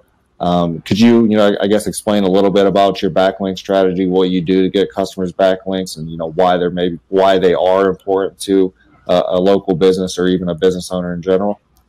Yeah, so backlinks are just links to your site. Are you getting some feedback right now? No, that sounds great. Okay. So they're just links to your site. And you want to go and get ones that are relevant to your business, have some kind of authority, and aren't really spammy. So you look at things like if Harvard links to you versus freeviagrapills.blogspot.com, which one is going to go and carry more weight in the eyes of Google? Well, Harvard. So Google looks at backlinks as someone is vouching for you. So if someone with a lot of authority and relevance in your industry is vouching for you by linking to your site, Google adds more trust to you, says this page is more credible, and then you rank higher. So going and actively building links by, you can do guest blogging, where you'll go and submit a blog post to the site, and in exchange for writing a blog post for a news site or wherever, they'll go and give a link to your site. You can do citation building, where you go and you just sign up for things like Manta and Yelp and all of those things and do that. Or there's some other ways with comments and stuff like that that don't work as well. But I mean, citations and guest blogging are the two main ones for small businesses. Yeah. Yeah. And I've seen that a lot too. You know, a lot of the I guess link building is one of those things that as a business owner, probably going to be a little harder for you to do. Because to get a good backlink, like you say, maybe from, you know, a business or, you know, Forbes.com or, you know, entrepreneur.com or whatever the case is, you know, I got to submit a blog or submit something that they accept. If I don't write it good enough, if it doesn't look good enough, if it's not the right topic, they won't accept it. Yeah. So, you know, maybe I got to turn in 20 blogs to entrepreneur.com before they actually, you know, will host, you know, one of my blogs on their website. So backlink building is definitely one of the harder things that a business owner is going to have to do. And it's one of those things that, you know, I would personally reach out to a digital marketing company to do my backlinks, even if I wasn't having them do anything else, because it really is that hard to accomplish and it takes a lot of time, a lot of know-how. But it is also one of the things that can grow your website, your organic traffic, a lot more than anything else. And I think part of that might be because it is so hard. You know, there might be 100, you know, let's just call it 100 landscapers in Ohio. How many of those 100 landscapers are trying to, you know, get backlinks on a top landscaping site, or homegarden-television.com, or whatever that website is. How many of them are writing blogs for them, doing guest blogs, or doing anything that they need to get those backlinks? So I think that is one of those kind of back end things that more of the digital marketers know how to do, and business owners don't really even know what it is, or will really even know where to start. But it's definitely one of those things that can give you a huge competitive advantage when you're looking at SEO and website traffic. Yeah, absolutely. And if you're a small business and you don't want to pay for a marketing company to do this, there's two good ways you can do it yourself. You're not going to get as good of results as if you were posting on like Entrepreneur or something like that. But my two ways that I can build backlinks really quick are, there's a company called Bright Local, and they do citation building. You pay like $3 a citation, go through and spend like $100 on there. Submit to as many directories as you can, because you're going to get like 30 some links there. And then also submit to what are called the big 4 data aggregators. It's like $55 a year, but you're going to go and then show up in Maps and a bunch of other places where you wouldn't be showing up before. So you're going to get a ton of links to your site doing that. And then also getting some low hanging fruit. So there's a ton of really small business blogs, maybe not entrepreneur, but things that are focused just on a specific type of landscaping, or whatever you do. There's tons of niche blogs. Getting a few from there, yeah, they might not go and carry as much authority, but you're not going to have to submit 20 blog posts for these. They're pretty easy to write for. So doing a few of those too. Yeah, that's a great point too. A lot of the time when you reach out to some of those smaller websites, that's not Home Depot, that's not, Entrepreneur Magazine. Usually you can email them and they get back to you pretty quickly. And you can even sometimes say, hey, this is what I do. I wanted to write a guest blog for you. Do you have a topic that you need help me writing on? That way, I can write it, send it over, and if it works, throw it up on your site. Yeah, absolutely. And they love that too, because these guys that are writing these blogs or these articles, they need content too. They got to think about what to write. They got to think about all this stuff. And if they have 5 people that are writing them guest blogs, you're taking work off their plate. Yeah, and you're also getting yourself a link. So, they love it when you do that. Sometimes it's a little bit harder to accomplish, but it's definitely, a good way to build that authority online and get your name out there to your client base. Yeah, no, it works great. And even if you want to even do some more like preliminary research, go throw their blog into something like BuzzSumo, see what they write about that gets shared the most, and then go and send them an email saying, hey, I see your post about X, Y, or Z is really popular, and I just wrote this article that I attached that's on that very topic. And I'm wondering if you would be able to post it on your blog or whatever, and kind of go on from there. And a lot of the time, just giving them that right then and not even asking them, like, what do you want me to write about? You're going to get a little bit better results there. Yeah, no, absolutely. I mean, those are definitely some great tactics for link building. And any of you business owners out there that want to try that, I mean, I definitely would suggest it, because it's a great way to get more traffic to your website. And it's one of the business practices your competitors are probably not doing. So it's going to give you an edge in that field, where a lot of your business competitors are probably, maybe they're using Facebook, maybe they're using Google, they probably have a website, they're using those other areas you're using. But if you're doing all that stuff and backlinks, that's just one more thing that's going to separate you from the crowd. Oh yeah, I almost forgot. There is one more that you should do. You should go on to a site called Haro, HARO.com right now, and sign up for an account. It's called Help a Reporter Out. Have you ever heard of it? Oh yeah, I've heard it. Yeah. Mm-hmm. Yeah, so they're always looking, reporters are always looking for a quick source on something, or maybe some inside information, or just someone in the industry who's involved who can go and give them some advice on an article. And a lot of the times you can get cited in articles on pretty big sites just by signing up and responding to these. So that's a very good way to quickly build a few backlinks too. Oh, nice. Okay. So yeah, check that out. Help a Reporter Out. Google it. Haro. Is it Haro.com? I believe it. I believe so. Yeah. But Google it. Haro. Help a Reporter Out.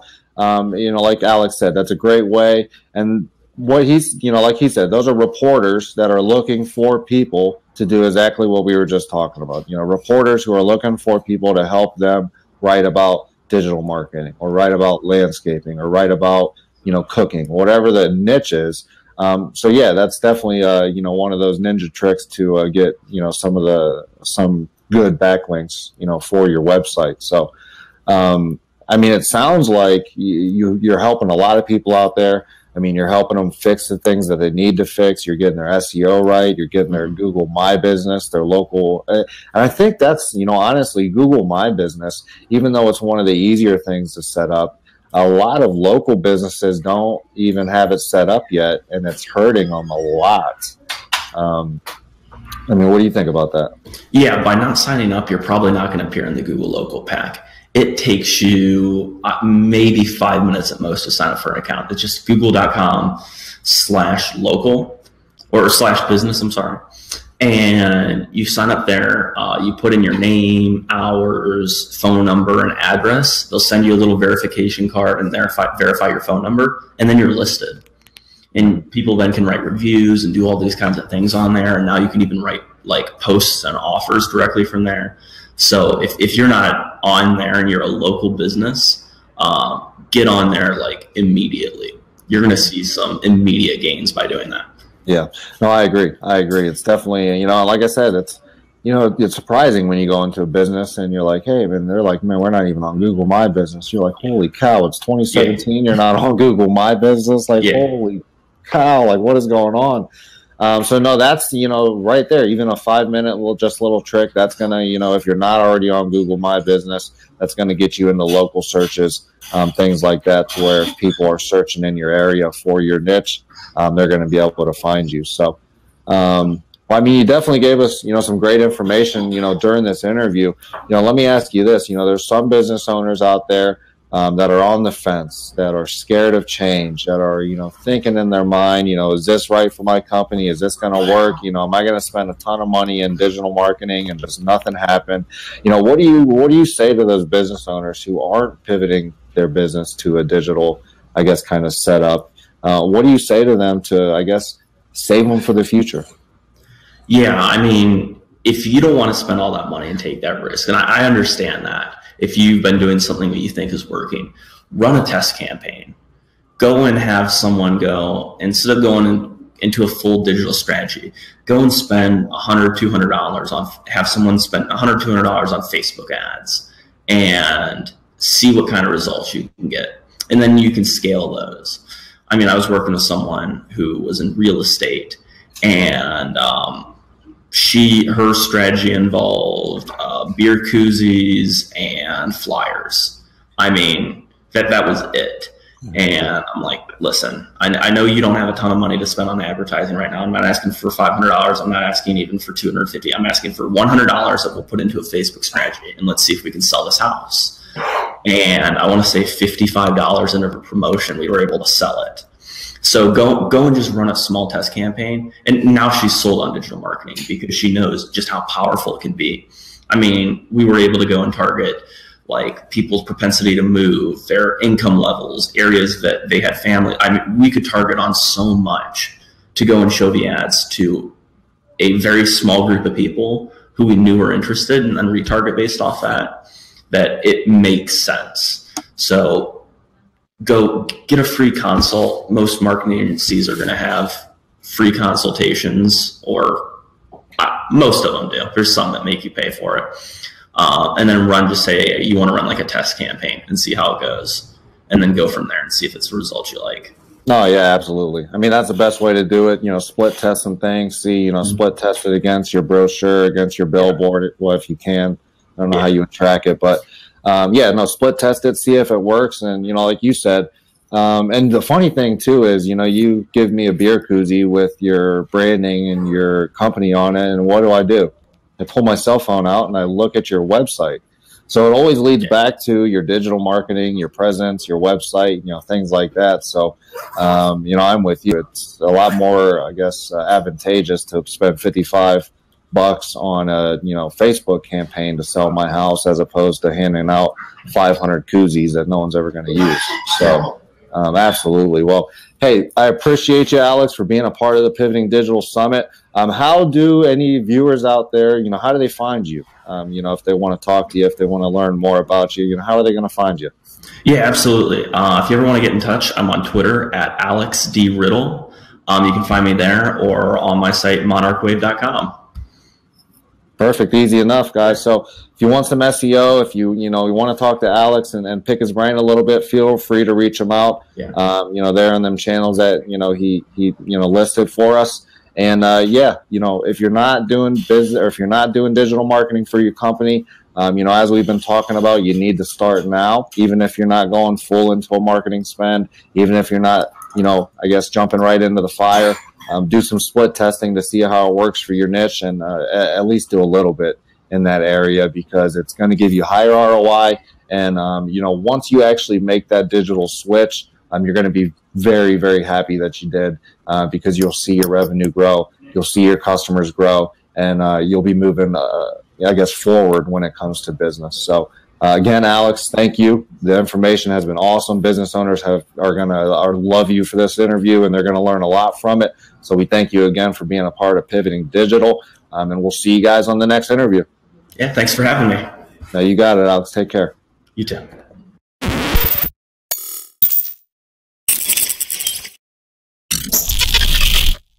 Alex just gave you some great SEO knowledge that you can use in today's digital age. Our next speaker is going to be Jessica and Abraham-Hogan. Make sure you get locked in, because here we go.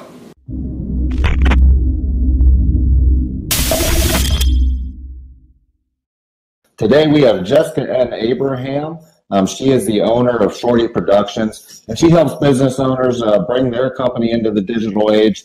We're excited to have you, Jessica, and we're excited to learn some good information from you. Thank you. Thank you for having me. I'm definitely excited to share my knowledge on the subject of digital marketing and, what businesses can do online. Well, let's get started. One of the first things I like to ask everybody is, whenever you speak with a business owner, you come into a business, what is one of the first things you'll do to pivot their business into the digital age and start to increase their online brand and their online awareness?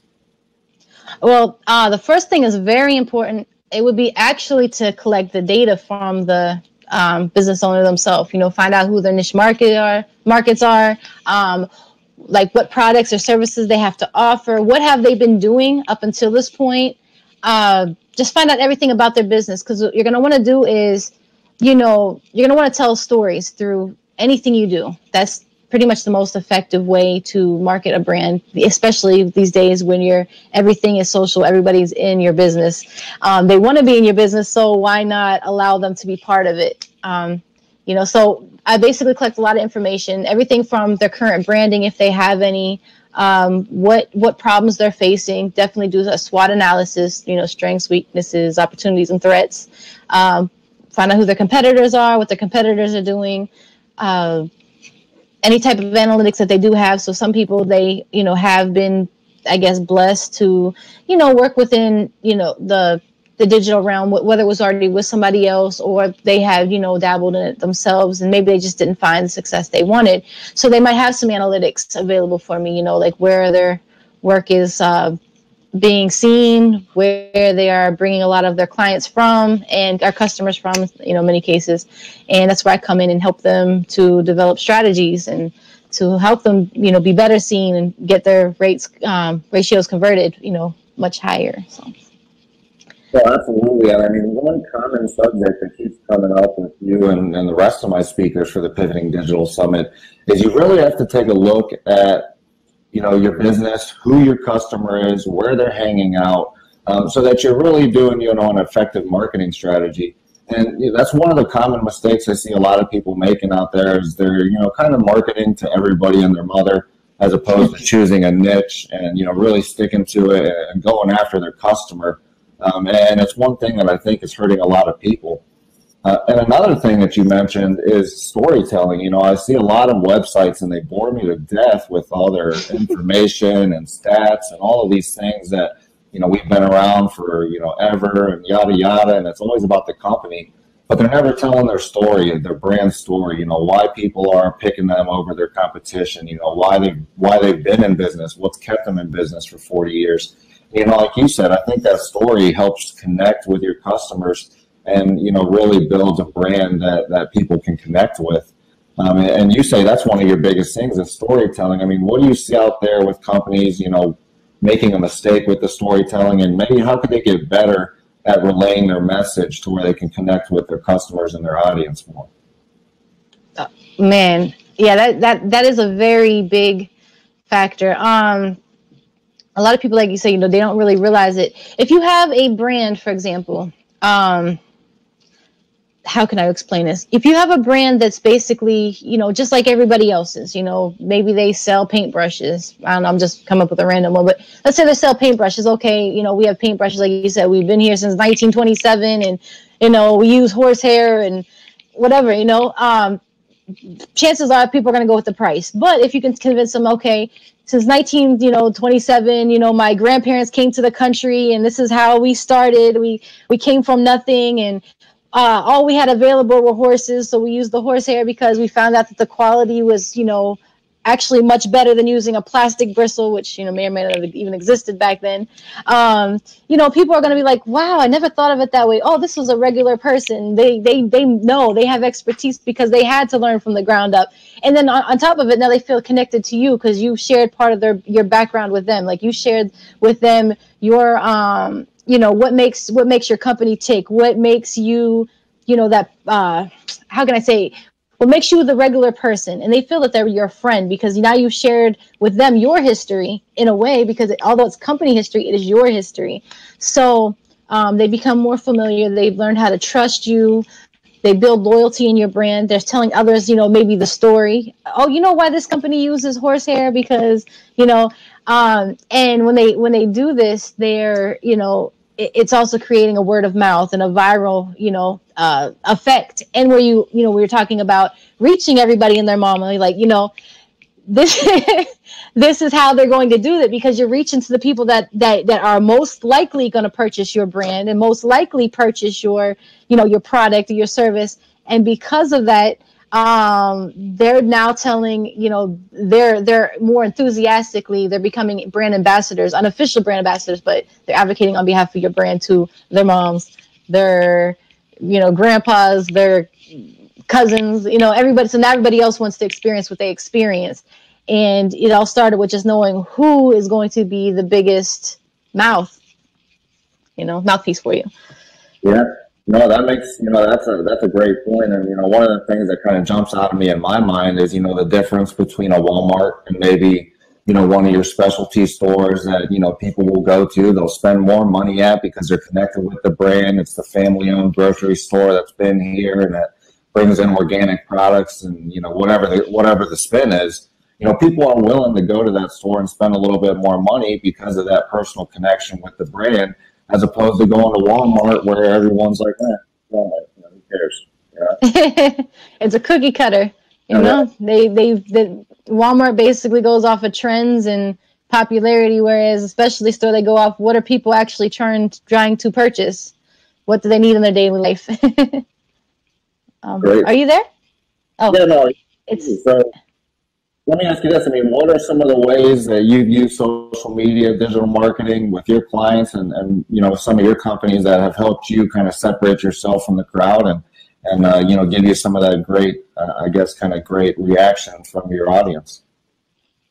Okay, so with the Sabir Bay Show, for example, I worked with them for four years. It was 5 seasons. So I left within the 5th season just because of other reasons, and there was 6 seasons total. What we ended up doing was we ended up getting with we had found our niche. Our niche was the Moorish, community, the Moorish nation.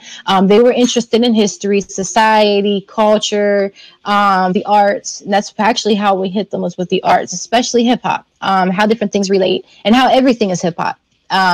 There's different elements, and the 5th element of hip hop is knowledge. So when we were getting into conversations, we took the conversation online and we brought them into discussion. I was brought into the project to do graphics.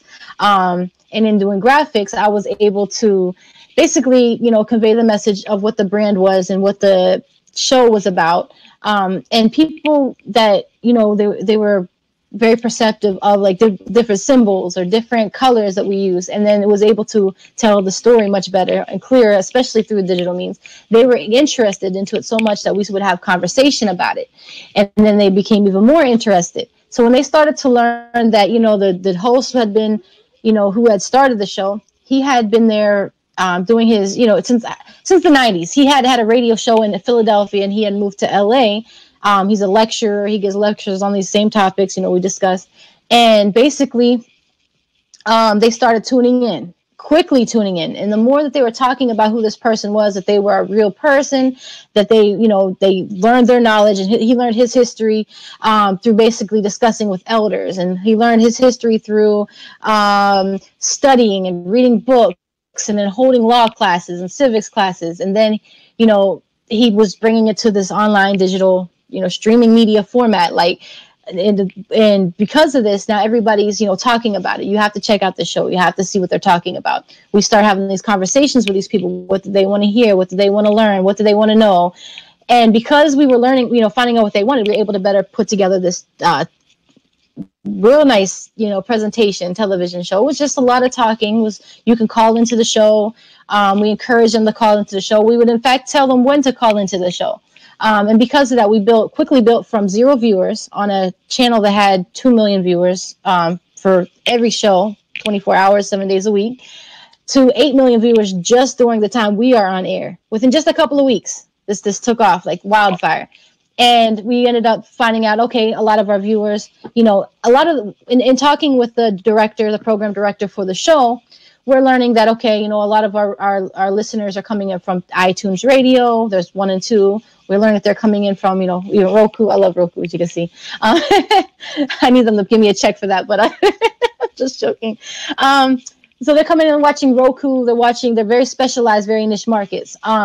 So they're coming in from there. They're coming in from TuneIn Radio. They're not just listening to it. They're not just watching it. They're listening to it. So we started to find that out. And now we're targeting our same niche, but on these different channels where they go, where they're psychographics. So a lot of people, that's another thing. Psychographics, know that word. A lot of people only think of demographics. Psychographics is what are the likes? What are the needs? What is, what are our viewers, our audiences thinking? What do they crave? Not just what do they do, where do they live, where are they from? What do they crave? This type of stuff. Yeah. So anyway, we're finding out more about, what they did. And then we found out that they wanted, a lot of them are mobile listeners. A lot of them are actually tuning in from around the world. We had people tuning in from Africa. So if you know about like different areas of Africa, they don't necessarily have a solid connection all the time on a computer. A lot of times they have just a cell phone. So we created a mobile app. We had a lot of them like to watch DVDs. We had our programs on demand. So they were able to download the show, and they were able to download different things.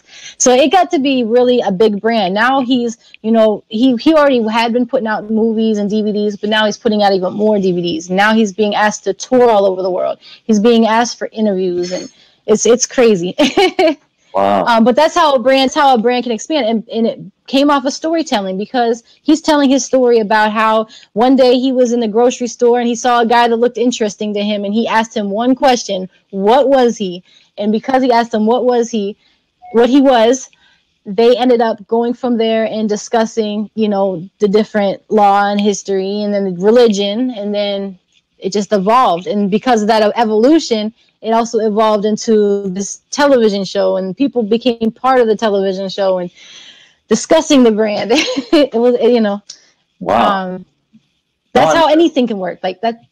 Yeah. No, I mean, that's definitely a great story. And it sounds like to me, a lot of it, like you said, was connecting with the customers, or not the customers, connecting with your audience, and really just finding out, like you said, psychographics, finding out what they like, where they're at, what they love, and then get to them on those platforms. One of the things that I thought was awesome there is, you guys had a lot of viewers from Africa, and you realized that, hey, maybe they can't watch these things live or whatever the case is. So you went out there, you built an app, so they could download the programs and things like that. And, what that tells me is you guys were studying who you were going after, looking for, your target niche, finding them where they're at, and then marketing on those channels, whether it be, I know you said iTunes Radio, you got a lot of people from, and some of those other digital marketing realms, to really connect with your audience. And I think that's one thing a lot of people miss is, you know, they always think, hey, we got to be Google AdWords, or we got to be, you know, and just these very specific things that everybody on the world is on. And they don't think like, hey, let's go to iTunes Radio, you know, hey, let's, you know, try out this, you know, say we're a camping store, you know, let's try out this big camping blog maybe and throw an ad up on there and see how that works. You know, they don't look for their clients in places they might be. They kind of just follow the crowd, and sometimes it might hurt them because you can blow your brand up by looking in them other areas. Well, what's interesting you said about AdWords, I've used AdWords for a lot of different brands, and it always worked. But for that particular brand, it didn't work at all. Like, because I think a lot of the viewers, and this is the other funny thing, okay? A lot of his viewers and audiences watch him on social media, but they don't follow him, which is the most hilarious thing. Because you got to consider this niche sometimes are very, you know, I don't want to say they're paranoid, but they do know that, you know, certain eyes are watching certain, you know, things, and they get scared. They want to be safe, protect their families for whatever reason, you know, the show was controversial. Let's put it like that. And so, you know, he had high numbers. They weren't as high as they could be considering as many viewers as we were getting, but they had their eyes glued to social media regardless, because you could still see who's viewing and all of that. Right. So one thing I noticed was when we ran the AdWords campaigns, not a lot of people actually clicked the ads. But what was funny was every time they were searching online for certain materials, you know, because we ranked at the top, we ranked high, and we ranked, you know, throughout. Like, so even if you go to an image search and you're going to an image search for somebody that, you know, we might have discussed on one show, our show was like blowing up the image search. So they would go to either, whether it be our Facebook or our Twitter, or it would be our, you know, like a YouTube channel, or it was, you know, just the website itself. All of our content was showing up on unrelated. I mean, it was related, but it wasn't our, you know, our content, because of the storytelling, you know, hey, we had this actor on one day, and this actor was, you know, discussing a topic of, you know, Columbus coming to the United States and whatever, and or how the United States was even started. A lot of people don't know that the real story behind that. So what ended up happening was, you know, like these different elements, we were end up being found, we were able to be found in different random places. And those were the places that were being clicked because people were, their attention was being grabbed there. Whereas the ads where they're like, no, I really don't want to click that. And another thing was we had a lot of our material was coming from, you know, a lot of independent news media. We were actually getting more views from the independent news media, like, you know, like Examiner when it was around, than we were from the more mainstream, like CBS Local when we were on there. Or we're on, you know what I mean? Like, it's interesting. We're not being found on the more prestigious, but we're being found on the more independent. And it's just knowing your demographic, just that show, just that brand, you know what I mean? Yeah. No, and I mean, I think you hit it on the head there with, you know your demographic. You know, a lot of, and you know, that's very interesting about the Google AdWords, you know, how you were bringing it up is, you know, I think a lot of people, you know, you weren't getting much clicks from your Google AdWords, but, you know, it was kind of bringing people to the Google images and Google searches that, you know, helped you kind of, you know, be found on the back end. But a lot of the times if a company, you know, throws X amount of dollars into Google AdWords or something and it doesn't work, now what they think is, you know, hey, this is crap. You know, this stuff doesn't work. You know, this digital hype is just ridiculous. You know, everybody's lying to me. I'm going back to my old ways or whatever the case is. And, you know, the truth really is you've got to find where your niche is. And if it's through Google images that you're getting your clicks, or if it's from, you know, different areas, you know, sometimes you have to focus on other things as opposed to just Google AdWords. Because, you know, like you said, your audience was more on independent channels as opposed to mainstream. Maybe because that's just the way that, you know, they like to hang out. That's the way that they are. And if you don't study your audience, you're never going to find that out. And if you quit after one thing, you might be shooting yourself in the foot. And that's like another brand I work with. I don't know if I should say who they are, but they excelled with the Google AdWords, like, because they were a subscription based, they were a subscription based for children's books and letters and stuff they rate. They ended up on the Discovery Channel. They ended up on these different, television networks, and they're getting even more viewers. But they were, what was interesting about them was they were actually able to, Google worked great for them. Reddit worked awesome for them. And Reddit didn't work for this, like the Severe Bay Show. Reddit worked for this company and like blew them up. They were getting so many, because they had a free trial where, your child would get, like one month package for free and one free letter from one of their favorite characters in the books. So because of that, it's like you just have to know where your markets are. So, parents are obviously on Reddit. Older parents are usually on Reddit. You know what I mean? They're researching, they're studying. And so that worked for them. Trying to think of another brand. I worked with a doctor, a holistic doctor. Actually, he's well known. He's very well known and within like I don't know how you would say it.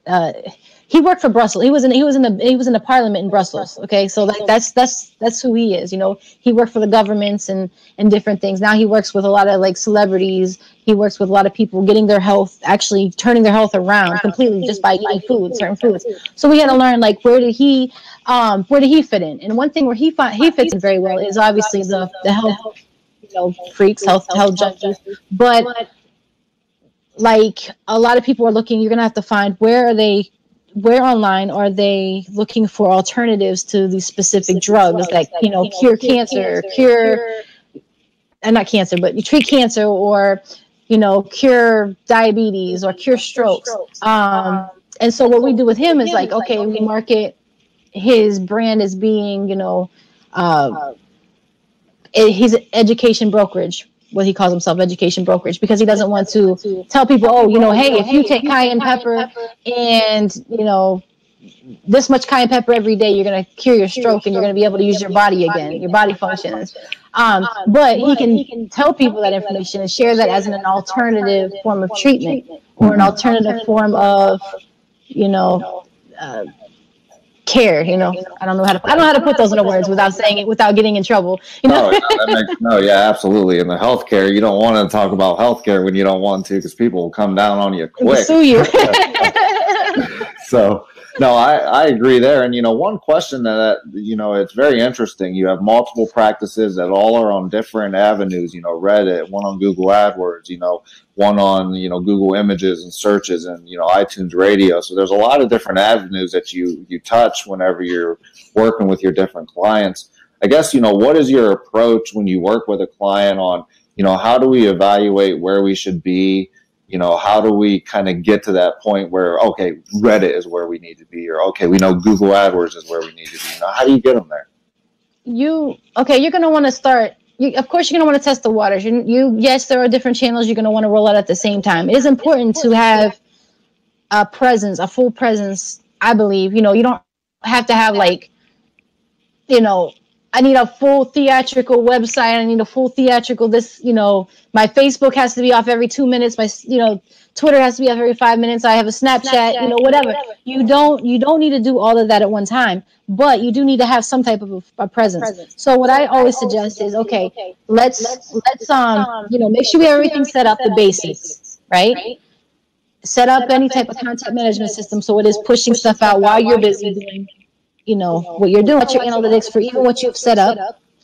And then you want to take the risks. It's always about taking risks. A lot of people don't take risks, especially online, because they're like, oh my God, everybody's going to see if I mess up. They're worried about being embarrassed. But that's the thing. People don't really care because 5 minutes later, somebody else messed up, or they don't even catch on because they don't know any better. Oh yeah. But, so it's about taking risks. So when you are trying a new stream, a new channel of, like, let's say I want to do Pinterest, because Pinterest, they say, is the largest search engine. They say Pinterest is the largest search engine for everything because it, within social media, because, everybody's posting their favorites or what looks good. And so everybody wants to click what's good and look what they want to do exactly, specifically. So now let's try a Pinterest campaign. Okay, well, I want to do Pinterest, but let's also try Reddit. which one works better? You know, the ones with the images or the ones with discussions attached? Which one are we going to go to? So it's up to, you know, you, or if you hired me on, I would do this obviously, but to actually see, okay, which ones are people clicking more, which ones are bringing the most traffic, obviously, but which ones are being shared more often, because somebody might be sharing and not necessarily clicking, and they're still going directly, because a lot of times people are like, okay, is it spam, is it scam? Let me just go into Google then and look for it. How much, who's converting from where? And they also want to talk with your customer. You want to know what you always want to figure out a way to speak with your customer. So where are you finding me? You'll see when you fill out a form. Where did you hear about us? It's very important that you help that brand by telling them, where did you find out about them? And that's also where you're going to find out, you know, what is most effective. Where are you being seen or heard the most? Yeah. No, I mean, that's, yeah, absolutely. And, you know, like you said, if you're not taking risk, you know, like, you know, a lot of people say with great risk comes great reward, right? So if you're not taking those risks, you know, on certain platforms, or kind of doing those A/B, you know, testing between, you know, image on Reddit, post on Reddit versus, you know, Pinterest, and post versus image, and, you know, all these different things that comes into play with your digital strategy, then, you know, you're missing out on it a lot. And, you know, I love that part of it. Like you said, you know, you got to take risks. And that's what a lot of business owners in today's day and age don't do, because, you know, like you said, maybe they're scared. They're, you know, hey, we put up this ad and it just bombs, or, you know, hey, we put up this video and it bombs and people are going to judge us, or, you know, whatever they're thinking. But the truth is we see well over, I think the last number I heard was 2,500, you know, ads, you know, in any given hour or something like that. It's ridiculous how many different ads and how much different stuff we see. And those are ones that are not camouflaged. Right, exactly. Exactly. So, and that's what I'm saying. So to think that someone's going to see your little mistake when they see 2,500 other things, you know, right after it, you know, it's, you know, maybe one of those misconceptions that people need to let go of. And like you said, kind of bring in some risk, try some new platforms, do some A/B testing, see what works. And then once you find what works, you know, double down on that platform, and, you know, kind of, you know, go that way. So no, that's definitely some great advice. And the other thing, go ahead. I'm sorry. I just had to interrupt. I'm sorry. No, do your thing. The other thing that's important to know though too is, okay, yeah, you know, Pinterest might have been the winner, you know, the best, but why? So what type of content are you creating? What type of story are you telling? Are you visually telling the story better, or are you telling the story better through text? And how is your call to action? Are you telling people, come check me out on my website? Are you saying click here? And a lot of times people aren't going to just click here. You have to convince them to. You have to make them want to click here. Like, you know, and that's the other factor. So you have to kind of figure out which message is working better. And while it might, you know, visually might work better over on Pinterest, is it going to work on Reddit where they want more information, you know? Right.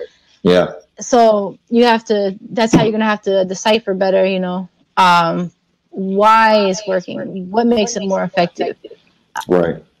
Is a 15-second video on social media on Facebook, 15-second video, is it going to be more powerful than a 3-minute video? Or when you're on YouTube and somebody's actually looking for longer videos, is that one going to be more effective? Yeah. No, I love it. And I think, you know, a lot of people, they don't do that, is, you know, they're not, you know, looking at that as, you know, a 5-minute video on YouTube going to be effective, and, you know, a lot of the things too is you can cross promote. You know, you can use that 6-minute video you created for YouTube, throw it onto Facebook and see how well it gets, you know, engaged with. You know, maybe that video is better engaged on Facebook when you created it for YouTube, and vice versa. But that's one of the great things with digital marketing, social media, is you cross promote your own, you know, promotions, your own videos, your own everything. And you can kind of split test in that sense as well to see, you know, which video, which content works better on which avenue, and so on and so forth. So you just said it right there too. Cross promotion. You know, I have a dog food company, and you have an organic water company for pets. I don't know. I'm just making up, but I don't even know if that exists. I might actually do something to capitalize on right there. Yeah, we're getting business ideas during the stream. There we go. But, you know, hey, I have the dog food, you know, and I'm going to go meet up with somebody that has a carry case. Do you want to join me? Let's all make a video together. They share in the costs, you know, so it cuts down your costs. You have better production. you can afford more channels, and you just reached their demographic with your demographic and their demographics. So you're reaching out to your moms and your dads, but you're still reaching your niche, and you're still telling a similar story, but with your buddies involved now. Yeah, and that's strong, especially for local and community kind of grassroots, more companies, or however you want to say that. But like you said, you got 3 different dog food local companies that are competitors. If you link up with them and you guys all, $10 off this store, if you shop at these 3 stores, you get $20 off, and you guys all put your marketing spend together, and you're, doing it together, and you guys are all, building from each other's brand, and your stories are connected, and your audience is the same. A lot of people out there don't want to work with their competitors. But, in today's day and age, sometimes that cross promotion and helping out their audience with your products and that you don't have, and vice versa, it can create something very viral, and especially in local communities with local companies, things like that. I mean, I think it's one of those things that's underused.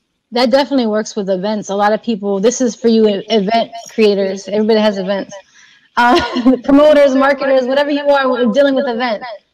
A lot of people may know this, some people may not. You team up with a nonprofit. Give them a portion of your your profits, portion of your profits. So I got so many different words popping through my head right now.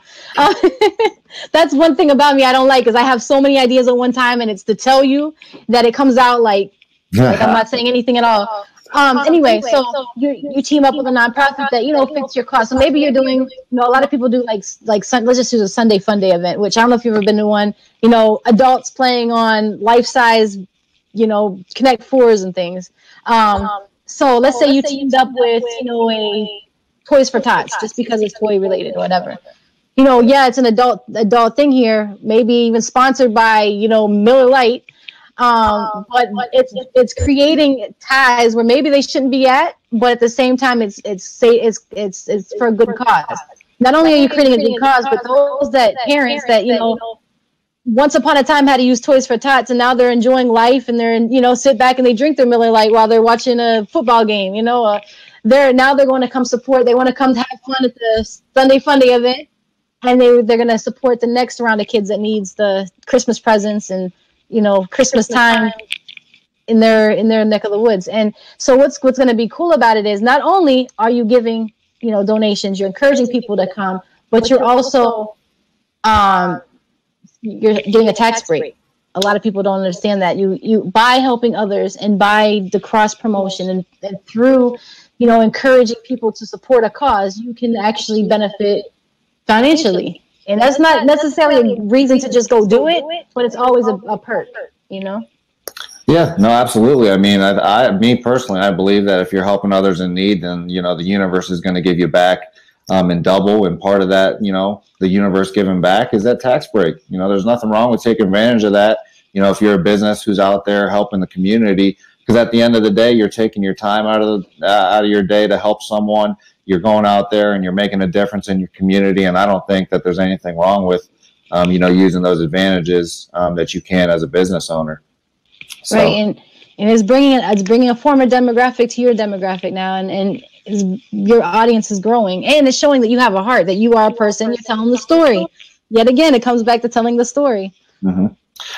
No, absolutely. And I think you hit the nail on the head there with telling the story. I mean, there's a lot of business owners, and I think everybody feels like, oh man, we got to be corporate. We got to be corporate. We're not professional if we're not corporate. And the real thing is, especially in today's digital age, is people want to see real. They don't want to see corporate. They don't care about corporate. Actually, I'm a millennial, and the way my, millennials think is if it's too corporate, we want nothing to do with it. We want to be connecting with, companies, connecting with our products. Look at it like a company like Tom's Shoes. They donate a pair of shoes every time someone buys a pair of shoes, and they blew up because of it. And, I know a lot of my millennial friends that buy Tom's shoes and only wear them simply because of that one aspect, is that they actually give back to people in need. And, a lot of companies, and maybe it's because they're ran by, older people that still kind of have that old school, corporate mindset. But, with the digital social age anymore, it's really more beneficial, as you've been saying, to tell your story, connect with your audience, find out where they are, and then go to where your audience is and appeal to them on their terms, as opposed to, you know, making people come to your terms to, you know, kind of come to your company or whatever the case is. Right. And I was telling you, for like the last year, I've really been focused on, I started a resume writing company. And one thing with this is I include a LinkedIn service. It's interesting how well it works because, you know, a lot of people, first of all, they don't know how to tell their own story, especially on paper. And, you know, I don't know if you know about brand you. I'm sure you do. Those who don't know what brand you is, it's basically turning yourself into a brand. You are a business, but you need to show you as a person. Give yourself a, you know, are you a hero? Are you a villain? Are you the comedian? It's the archetype. It's called an archetype. And that's basically what I end up having to do with these professionals on a daily basis. I work with a lot of CEOs, a lot of project managers, a lot of directors. I work with entry level. I work with every shape, every walk, you know, different career, you know, all of that. And so, see, here we go again. I get all the thoughts in my head and just blowing up. Anyway. So I'm working with these different types of people, and a lot of times it's always one common thing. Everybody has a hard time, you know, bragging about themselves, telling their story. You know, like I always use these examples. You know, you put a piece of paper on the table. What does that piece of paper do? It's just a piece of paper, so you're not going to include it in your resume. Well, that's stupid because you created order, you created organization, you set standards by putting that piece of paper on the desk, and you telling that is what's going to get you that job, because how are you bringing your previous activities to my company and making me money, right? In the same sense, you made $200 in an hour. Okay, cool. What was that? Did you sell a product, or did you make the $200 by upselling something that never sold, that normally never sold, because you convinced your buyer that, hey, this is something you need? So it's you have to explain this and tell that, you know, even a lot of people are, you know, so-called, this resume standards. A lot of people are set on the old ways. They're actually new ways, just like you're saying, the old school mentality. That's what kind of sparked my thought about this. So by knowing, you know, you're able to get more keywords, because for those of you that know about, you know, digital media and digital marketing, a lot of it's SEO based. So I know while it's organically being organic about it is more effective these days, because, you know, with SEO, everybody's doing SEO. There's keyword stuffing. You want to keyword stuff, yes, but you want to tell the story with it, right? Because otherwise, it's not effective at all. So basically, you want to do the same thing with a resume, because a resume is going through an engine called an applicant tracking system, ATS engine. It's doing the same exact thing the search engine is doing to find you. And because of that, you want to tell the story, tell why, tell how. And so what was the impact? What does it create? What is the magic that comes from what you do? And that's the same thing you want to do with your business online. Now, taking the resume into like a LinkedIn profile. LinkedIn is social media. I encourage everybody to have LinkedIn these days. This is actually how I met him. LinkedIn, I love LinkedIn. LinkedIn is the best thing out there. It's my favorite platform personally. And you're able to tell your story. And then by telling your story, you know, you might take your resume and just create, you know, depending on who you are. I encourage, by mine, I'm being a hypocrite here because mine's like Jessica did this, Jessica did that. I encourage executives to say, you know, I did this, I did that. Make yourself approachable. And back to the risk taking, people are scared to just say, hey, how are you? You know, I have this. How can I benefit you? You know, and because of that, you know, a lot of people are passing up potential opportunities for amazing things. Whereas now, if you're actually, you know, just okay, like I just put together a message today. I learned by telling people I have a resume on sale, they're not going to bite it. But if I tell them, listen, this is what I've done to this point, we are celebrating. So we are giving this resume special away. More people are apt to wanting to know more information because they know that, hey, this is a valuable product, but I'm getting it cheaper. And so back to the storytelling, back to the taking risks, that's how you're getting your opportunities. Networking, always important. Giving each other opportunities, always important. And you're always going to reach your markets that way. Yeah. No, I agree. And the one thing is you make it fun. You know, you make it fun to be a part of your product and things like that. And story is the way that you're going to do that. You know, again, no one wants to be, you know, see a stale click to action as, you know, hey, we write resumes. Okay, who cares? But if you connect that with a story, hey, we've helped 10 million people land a job because their resume is awesome, we're celebrating, and you're going to get 25% off or whatever for this resume, then they're like, wow, I want to be one of those 10 million people. Sounds great. Right. So, you know, it's just that very simple shift. Like you said, tell your story a little bit, connect with your customer, and you know, take some risks, be bold. So, you know, I love everything that you said today. I mean, I think a lot of business owners are going to get some very good techniques and strategy from this talk. And, you know, what would you say to some of those business owners out there that are, you know, maybe on the fence with digital marketing, or, you know, don't know which way to go, or don't know, you know, which way to turn, or what avenue to go down, or what, you know, Reddit or YouTube or Google, you know, whatever that, you know, what would you say to those business owners that are just not starting about digital marketing, and I guess some guidance you could give them to get into it? Well, I would say a couple of things. If you can't hire somebody, because you always want to focus on your business and what you're doing. If you can't hire somebody, if it's not in the budget, I would study, because it's obviously working for them, and that's why they're your competitors. I would study what they're doing. I would also, you know, grab a white, they call not white pages, but like white paper. Sorry, white paper. I kept thinking white pages. I'm old. I don't look it, but I'm older than what you think I am. So you grab a white paper and, you know, find out what are today's trends, and then correlate that to your audiences that you do know. If you don't know who your audience is, start paying attention, start pooling people. Go on social media and just say, you know, hey, what kind of, you know, let's say you sell t-shirts. What color t-shirts do you guys like? Find out which type of people like green t-shirts. And then start talking about green t-shirts with those type of people. You know, what kind of style, cut, pictures. Will you buy one with a picture? Do you like words? So you want to just start a conversation, and people don't mind. They like to talk. You ask them a question, they want to tell you all about it. You ask them, you know, tell me about the color blue, and they're going to tell you about the sky, the ocean, the rainbow. Right.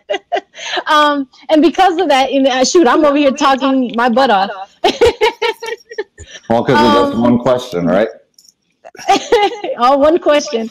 But when you do that, you're actually opening up. Not only are you learning what you want to learn, but you're learning more. You're learning why they think this way, you know, and how it will be effective, different ways to market it to them.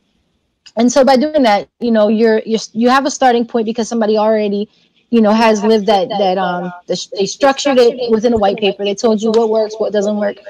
And while that might not work for them, it might work for you. It's just for you to have that common knowledge. And then from there, just take risks. And, you know, just always think, what is going to represent my brand? Always monitor your brand, by the way, online. What is going to represent my brand the best? How am I going to reach who I want to reach? How am I going to make them talk about it? How am I going to retain them, keep them coming back for the same product? Even if it's a lifetime warranty, how are you going to make them buy 2, 3, 4, 5 to give away? Or to have it just in case they decide to go to the beach and forget it there. You know what I mean? Like, what is going to make them, you know, be a lifetime customer? You just want to think about that. And where are they? How can I reach out to them? You know, people that drive, you know, you're going to reach them on a billboard. Really, you might not these days. I hate to say that, but, you know, yes, billboards are effective, but like they're not as effective as they once were. So, you know, people listen to the radio. Radio is making a comeback, you know, but it's not as effective as it once was. So you have to know, you know, where to go. You just have to know where to go. And it's going to take a lot of risks. It's going to take a lot of trial and error. It's going to take a lot of studying. It's going to take a lot of pooling and knowing your audience and what they want and where they, you know, so just start the conversation. Yeah. No, absolutely. And I think that's one thing that business owners, or, you know, some businesses don't do, is they don't start that conversation with some of their customers. And they have so much data. I mean, you have 1 million customers that just bought a product from you. Call them on the phone and ask them, why did you buy this product? You know, what made you, where did you find it? Did you see a video ad on YouTube? Did you see it on Facebook? Why did you buy this from me? Just ask them. Right. And the other thing they can do, to go back to, I'm going to go back to the resume thing. When I first started it, I was scared. I was honestly scared. I knew I did well because I worked with an agency, servicing them as they were my client. And I was making, you know, I was within the top 10% of hundreds of writers. So I knew I would do well doing it, but I was kind of like, you know, I was scared. It's a brand new thing. I'm like going to be taking a lot of time away from what I know, my profession, like from my career. Like, I don't know if this is going to work. I don't want to fall into into a hole or anything. So I was scared. I took the risk. I just went on LinkedIn, and that's what I did. I started a conversation.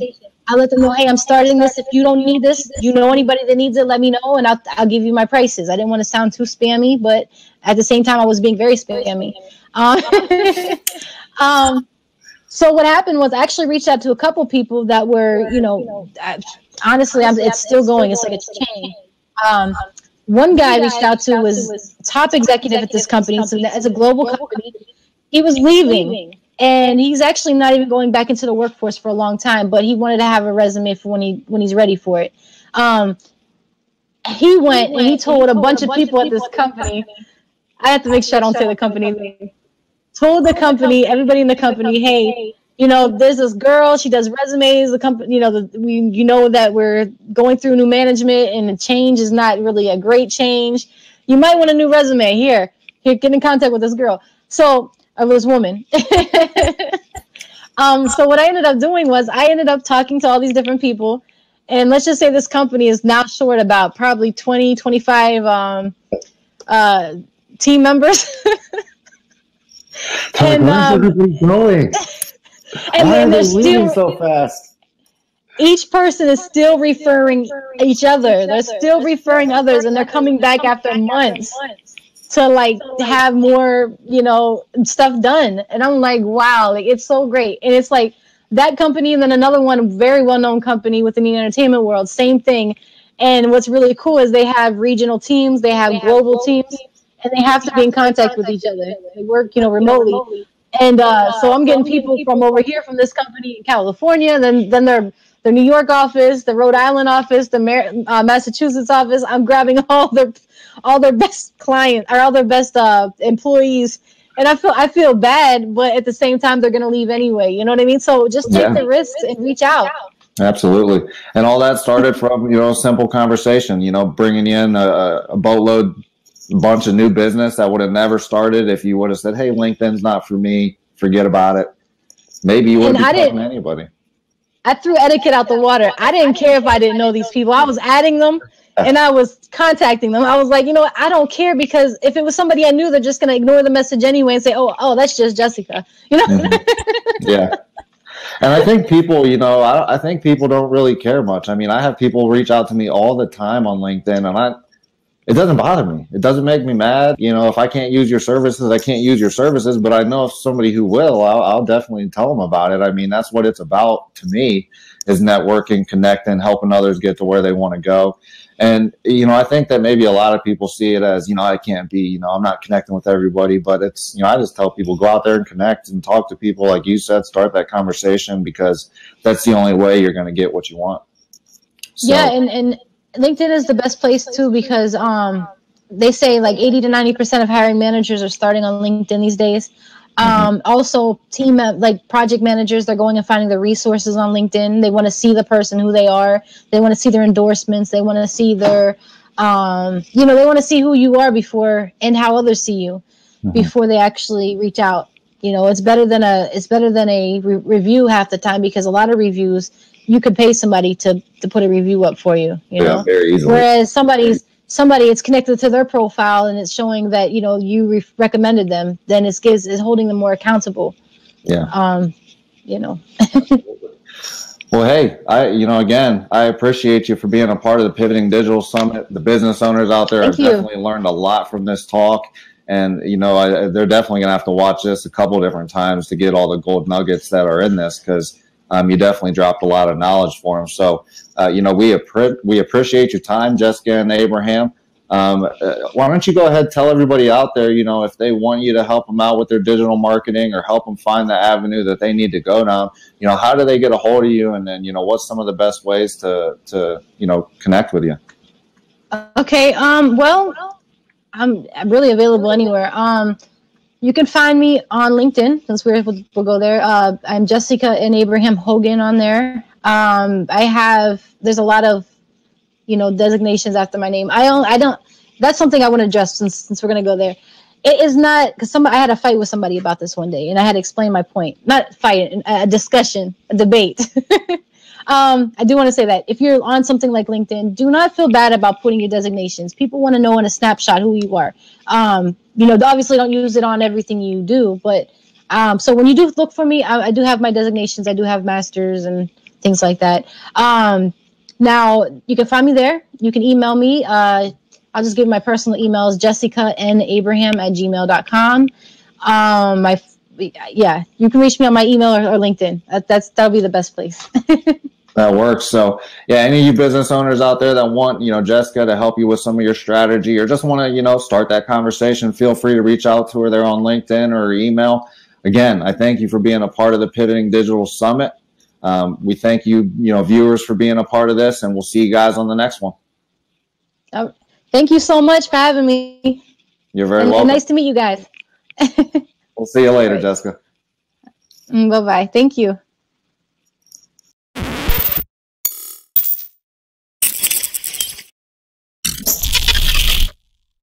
You just heard some great knowledge from Jessica on using digital marketing to increase your brand and get more customers. Get locked in, because next we got Michael Pertz.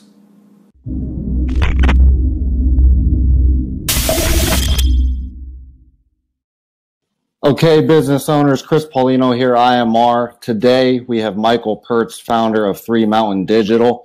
I'm here to join us, and what we're going to talk about today is Facebook ads, how business owners can use Facebook ads, and things like that to generate more traffic for their websites, to generate more revenue, and get new clients. So, Michael, thank you for joining us. I appreciate you for being on our Pivoting Digital stream here. Yeah, thanks for having me. I'm glad to be here. Absolutely. So one of the first questions, I like to start out with is, whenever you go into a business, you're working with a new client or you're speaking with a business owner, what are some of the first steps you take with, cleaning up their Facebook ads, cleaning up some of their digital marketing so that they're going to increase that revenue for their business? Well, the first thing that we usually go over is we usually have them clean up their business page. You'd be surprised, some business owners don't even have a business page. They try and run their ads from their personal page, which might work in some cases, but the problem is it doesn't give you a professional image, right? If you have posts about what's going on with your family, and then something going on in your business, and then maybe some sort of political story or anything else, that doesn't give you a streamlined message to your whatever your audience is. See, we work with a lot of real estate agents, work with some gyms and some spas. That's kind of where we focus on Facebook. And we see that happening a lot. So the first thing we do when we go in is, if they don't have a business Facebook page, set one up. It takes about 5 minutes. I mean, you can Google, YouTube, whatever. It'll walk you through it. Then when you do it, make sure you optimize it. Now, optimize is a word that gets thrown around a lot. Nobody really explains what that means. Make sure you have valuable information on there. So if you're a real estate agent, you're going to want to put things on there that talk about, hey, this is what to look for when you're buying a home. This is what to look for when you're selling a home. This is how you go about finding a good home inspector. Things that are relevant to people that would come and look at that. The other thing that you want to do that a lot of people pass over is on the banner. That's a great place to have your phone number, a call to action, whether it be something like stop in and get a 50% off on a facial or a spa treatment or whatever it is that you offer, whatever it is that you do. That's a great place. Put your phone number up there. Call us now. A lot of businesses don't do that. Another simple thing that businesses can do is just simply follow Facebook's guidelines. And I know that sounds kind of obvious, but you'd be surprised, and I'm sure you've seen it too, how many businesses have photos that aren't cropped properly, that they don't even have the right size photos, so that they're trying to show something. Maybe it's in their business, maybe it's a picture of their gym or a home, and Facebook cuts off the photo. You don't want that. You want a photo that's cropped properly. So that's the first thing that we do whenever we come into a business that wants to start using Facebook ads. There's still so much space out there for businesses to leverage Facebook ads. And so yeah, that's the first thing we go over, because any ads that you run will direct people back to that page. So you want to make sure that that's tight and that looks good. Absolutely. No, I mean, that's a great point, because I mean, you talk about people using their personal, Facebook for Facebook marketing, business marketing. And, you brought up a good point, let's call it a political, thing. Maybe I support Trump or I support Clinton, vice versa. And you have customers looking at your business page, and that's, irrelevant to business. And, some of the companies out there will or won't work with you, maybe pending on that. So, yeah, no, I believe in that. Absolutely. Cleaning up your business page and making it relevant to where, people land on your business page. They see what you're about. They see what you do. And they have direction. I think a lot of the business pages I land on, like you said, with the covers, they don't have call to actions. They're just maybe a picture with nothing kind of directing their customer to click the website or look at our products or whatever the case is. And I think a lot of them, are missing those little things that can make a huge difference in, converting traffic back from the Facebook to a landing page or a website or wherever you're, trying to get them to go to. And just those little tweaks can make a big difference for a lot of business owners. So that's definitely, a good way to start. So, and then you say you focus a lot on Facebook ads. In my experience, there's a lot of business owners out there that aren't using Facebook ads at all. Maybe they don't know how to set it up. Maybe they don't know how to use the business manager. But what I've found is it's a very good tool to use to be able to target your customer, your exact target customer, be able to target certain demographics if you're running certain promotions and things like that. And why do you think some of the business owners out there aren't, taking advantage of the Facebook AdWords? And I guess what would you tell business owners who aren't using Facebook ads to, I guess kind of what would you tell them to do? Sure. I think to answer your first question, I think a lot of businesses aren't either using it or aren't leveraging it just because it seems big and scary. Maybe they signed up for an ad account and they went into the Power Editor and saw campaigns and ad sets and ads and targeting and all this kind of stuff. And they just said, whoa, this isn't my thing. Maybe I just want to sell houses. I don't want to mess with digital marketing. So it seems kind of scary and it seems kind of confusing. So I think that's one reason. The second thing is I think a lot of business owners don't understand the difference between creating and building campaigns that convert people from browsers into customers versus just boosting a post. I talk to business owners and real estate agents every single day. And one of the first questions I ask them when they're interested in our services is, hey, have you ever done this before? What kind of results have you had? And they say, oh, yeah, I run ads. I said, well, what kind of ads have you done? They said, well, I boosted posts. Well, that's not the same thing. Boosting posts is really good for only one thing, and that's building awareness. And there might be some people out there that disagree with me on that, but just about every business owner I've ever talked to that's just boosted posts, I asked them, what was your return on that? Well, not really anything, because it's extremely hard to track. The second thing that I would add is take an hour, take 2 hours, and sit down. There's some great resources that are free on YouTube that explain the basics of how to set up. I mean, you can even Google how to set up my Facebook ad account. Facebook has great walkthroughs on how to do all that kind of stuff. Get the pixel, put it on your website, because anybody that goes to your website, you'll be able to come follow up with them later, retarget them with ads on Facebook. So those are usually, that's why I think a lot of business owners don't do it. It seems scary, and it's a lot easier just to click a button that says boost post, but then they wonder why they're not getting a return on their investment.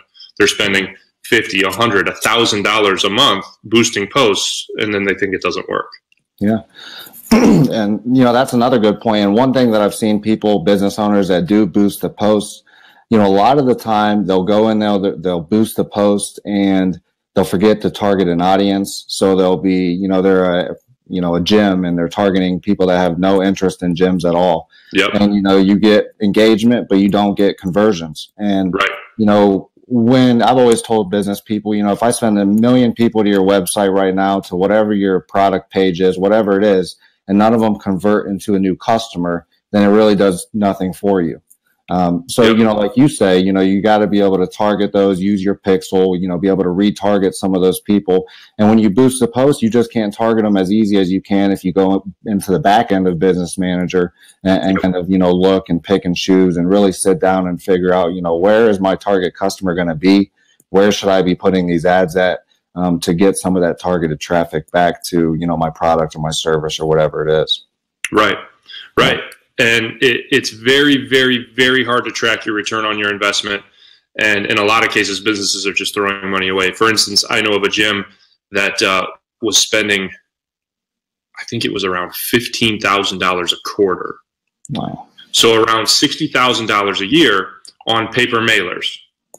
And when we went in and asked them, and for some businesses, paper mailers may still work. It still generates interest, still generates traffic. People still need to go to their mailbox and they might see it.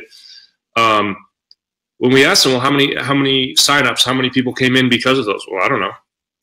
Well, so how are you tracking whether or not you're making money off that? And that's the big problem with a lot of the traditional media. Maybe you're a legal firm and you put a billboard on the side of the freeway. I mean, that's not cheap. I don't know exactly how much that is. I've never purchased a billboard, but I can't imagine it's cheap.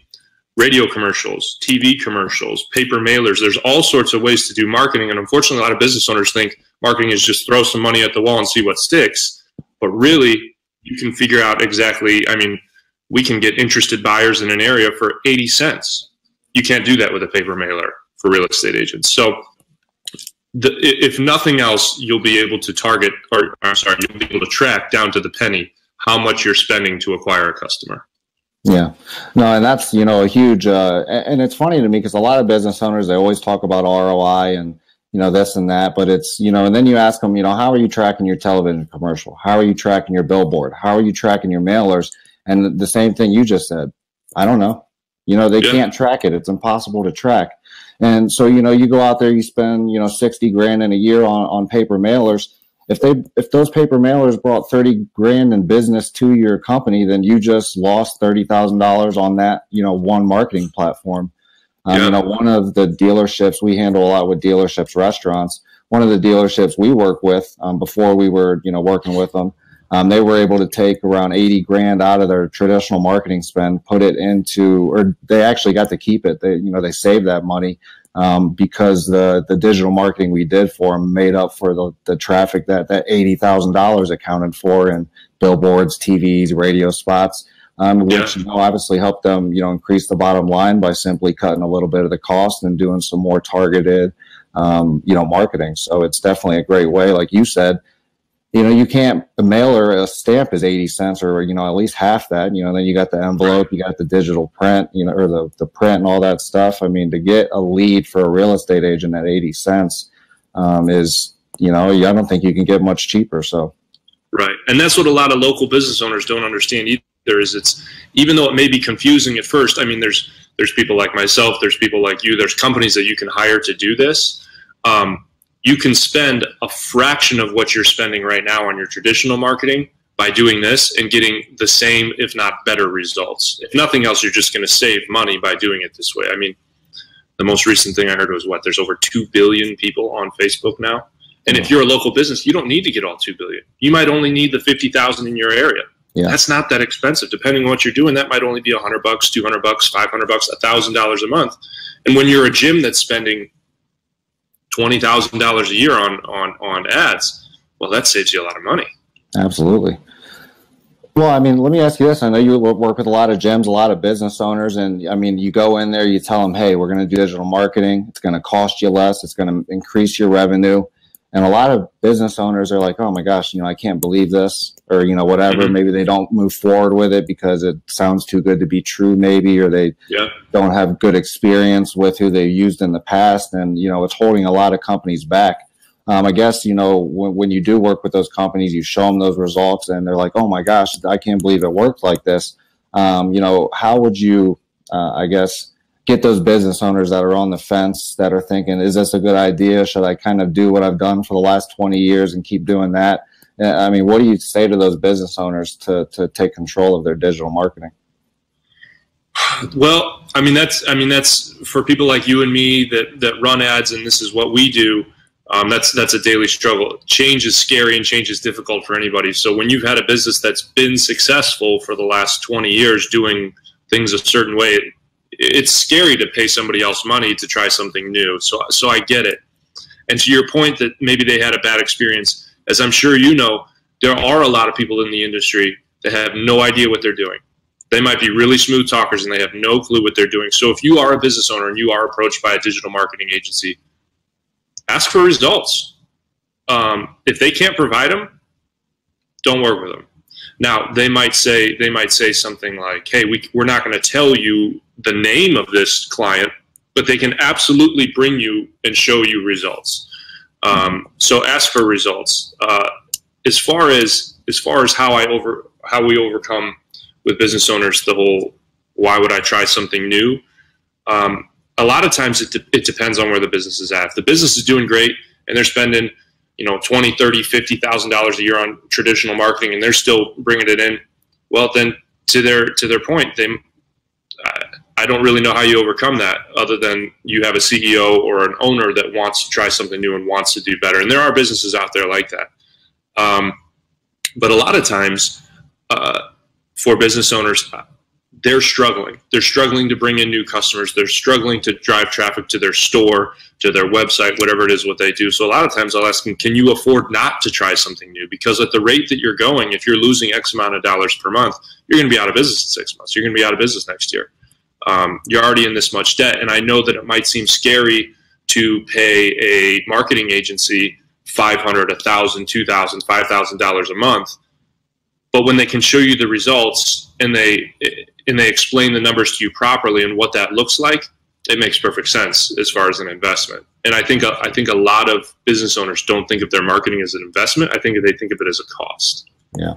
No, I think you hit the nail on the head right there. Is, you know, when you have good marketing and you know, if you look at, like, we go back to the mailer, you know, you spend 60 grand in a year, maybe it makes you $30,000. Well, that's a cost, and that's all, you know, obviously it's lost you money there. So, but you pay a company, you know, digital marketing company like yours, you know, $5 grand a month, and I'm bringing $10,000, $15,000 into your business.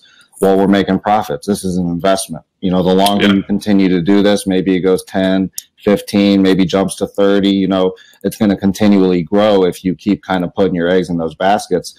And, you know, a lot of the business owners I talk to that, you know, are in that spot where they're like, you know, if we don't do something different, you know, we're going to be out of business in 6 months, a year. You know, I tell them, take every single dollar out of your traditional spend, put it into digital marketing campaign, come up with a solid strategy. You know, if you can't hire someone, do it on your own. You know, just figure it out. You know, that's what business owners are used to doing anyway. If you don't want to take that leap and pay someone else to do it, this is still going to get you a better return than what you're doing traditionally. Just because, you know, you and I both know we do it every day. The ROI for digital marketing is a lot better than your traditional spends. But sometimes business owners don't see that, don't have the experience with that. And, you know, like you said, kind of scares them away from trying something new. Sure. The other thing I would caution business owners too is I've come across several that think that digital marketing is a quick fix, and it's not. You can have quick wins, absolutely, but like with anything in your business, it takes time. So the first month, you might think, oh, I didn't really get that great of an investment. I paid this agency $1,000 or $2,000, however much this agency charges me for the retainer. And then I spent $1,000 on ad spend, but I only brought in 3 customers. Well, now, if you're working with a good owner of an agency or you're working with somebody that actually knows what they're doing, they'll sit down with you at the end of the month and say, okay, here's what we did. Here's who we targeted. This is how it worked. Now we're going to try this because we only brought in 3. Maybe next month we'll bring in 6, and then the next month 12, and then 18, and then 22, and so on and so forth. It's a building process. So even if I would encourage any business owners that even if traditionally you've always used traditional marketing, billboards, TV, radio, mailers, whatever it is that you're doing, start taking a little bit of that money and start testing the waters because it works. It absolutely works. It just might have to be tweaked and massaged a little bit to figure out what works best for your business in your area to your audience. Yeah, no, and that's a great point too, because, you know, a lot of the strength in Facebook ads is you're able to target your audience. But if you don't know where your audience is, if you don't know where your buyers are, sometimes you have to A/B test the market. You have to, like you just said, kind of, this is what we did this month. We got you 3 customers. We're going to go this way because of A, B, and C to try and bring in new revenue, with the goal to kind of narrow down where your audience is, find out where your buyers are so that you can spend, you know, kind of double down on the marketing that's bringing you the best, and, you know, kind of get rid of some of the stuff that's, you know, not working. So, and that's a good point. You know, a lot of business owners, they want to say, well, what can you do for me in a month? You know, what can you do for me now? You know, I had one business owner tell me, well, you know, if you're really good at social media and things like that, you know, give me just 10 posts right now that will blow up my business. And you know, what I told him is like, well, you know, just and any individual 10 posts are never going to blow up your business. You know, it's about consistency with your digital marketing, with your ad strategies, with your, you know, Facebook posting, with your website posting, blogs. I mean, there's a lot of stuff that goes into building a proper digital, you know, marketing strategy. So, you know, I can't send you just 10 posts that'll work. But, you know, what I did do for him was just did a digital audit of all of his digital marketing. And, you know, he liked that and it helped him out. But I think, you know, business owners just don't understand that, you know, they have that mindset. Well, just give me 10 posts that'll work, or, you know, just do it for 3 weeks. And if it works in 3 weeks, you know, we'll hire you. If it doesn't, you know, no big deal, whatever. You know, obviously it doesn't work and maybe it's not for our niche or our business or whatever. And I think a lot of them are kind of just maybe misinformed, you know, when it comes to that, you know, end of the spectrum. Right. If there was a way that you could create 10 posts and bring in and blow your business up, I would be charging you an unbelievable amount of money. So if there's anybody out there that can do that, which there probably isn't, you're going to pay a lot for that. So and that's pretty much what I told him too. And, you know, it just comes down to is, you know, it's consistency. A lot of people, especially with the way that the internet's going, search engines are going, you know, social media is going, is you have to be consistent. You have to push that marketing message that your customers want to see. You know, I read an article that said, you know, a lot of the digital customer nowadays won't reach out to a business until they've read 6 blogs or articles or had 6 pieces of content that provided value to that customer, where, you know, they were comfortable enough to, I guess, reach out to that business. So if you're not putting out consistent content, if you're not putting out things that are relevant to your target market, if you're not putting out things that add value to your buyers and, you know, things like that, you know, you might be wasting a lot of your time and a lot of your money. And all you do is maybe you got to retarget, you know, maybe you got to do something a little bit differently. But I guess it just comes down to, you know, trying it out and then adjusting fire and figuring out what's going to work, what's not going to work. Absolutely. Absolutely. Well, I mean, perfect. I mean, that's some great info. I mean, there's a lot of business owners out there that need to be using AdWords, you know, hooking their pixels up. You know, with Facebook Live too, I mean, that's another strong thing. I think a lot of business owners aren't, you know, taking advantage of. It is relatively new, so maybe a lot of them don't know how to use it. But again, you know, that's another strong tool that, and maybe even in the real estate world, that's probably something a lot of them are starting to use a little bit more and you know, helping drive traffic that way. Yeah, they're starting to leverage it more, and I get it. Not everybody wants to be that guy with their phone in their face. You know, I don't like to do that personally. But if your business is struggling, sometimes you got to do what you got to do. And Facebook is really giving a lot of preference. And who knows, in a year from now, if somebody's watching this video, it might not be the case anymore. There might be something new. But as of today, they're giving a lot of preference to live videos. And those will show up at the top of people's feeds. And so, yeah, video is killing it right now. In the future, who knows? But right now, that's what you want to be doing. Absolutely.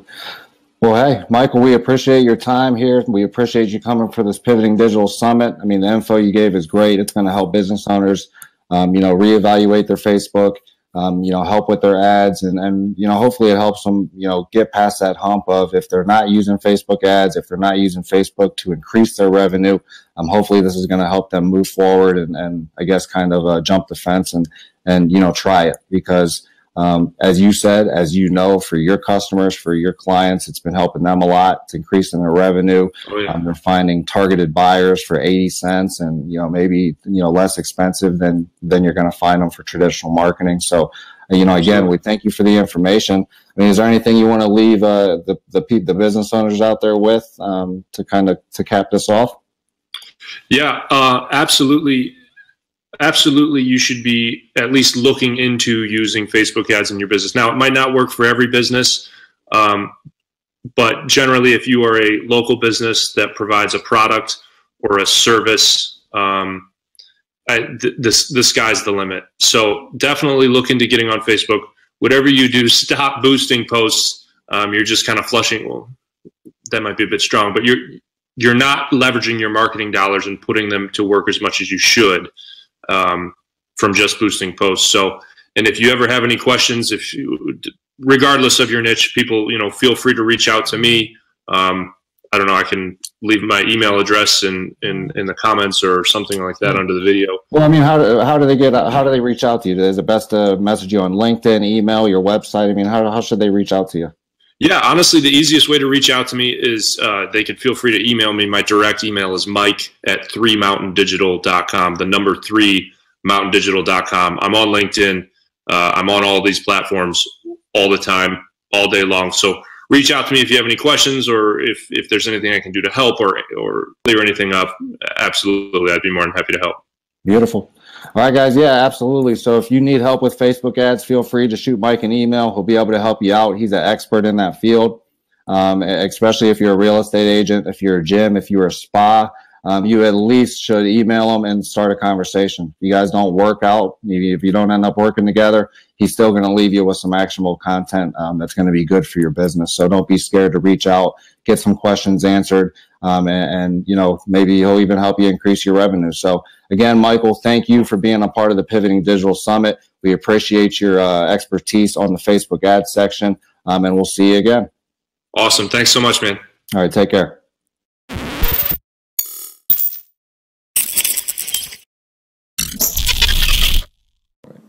That was Michael Pertz on how you can use Facebook ads to get more customers in today's digital age. He wraps it up for Group 2, but you don't want to miss out on Group 3 because there's still a lot of great information to learn. We'll see you right back here for Group 3. Thanks for watching.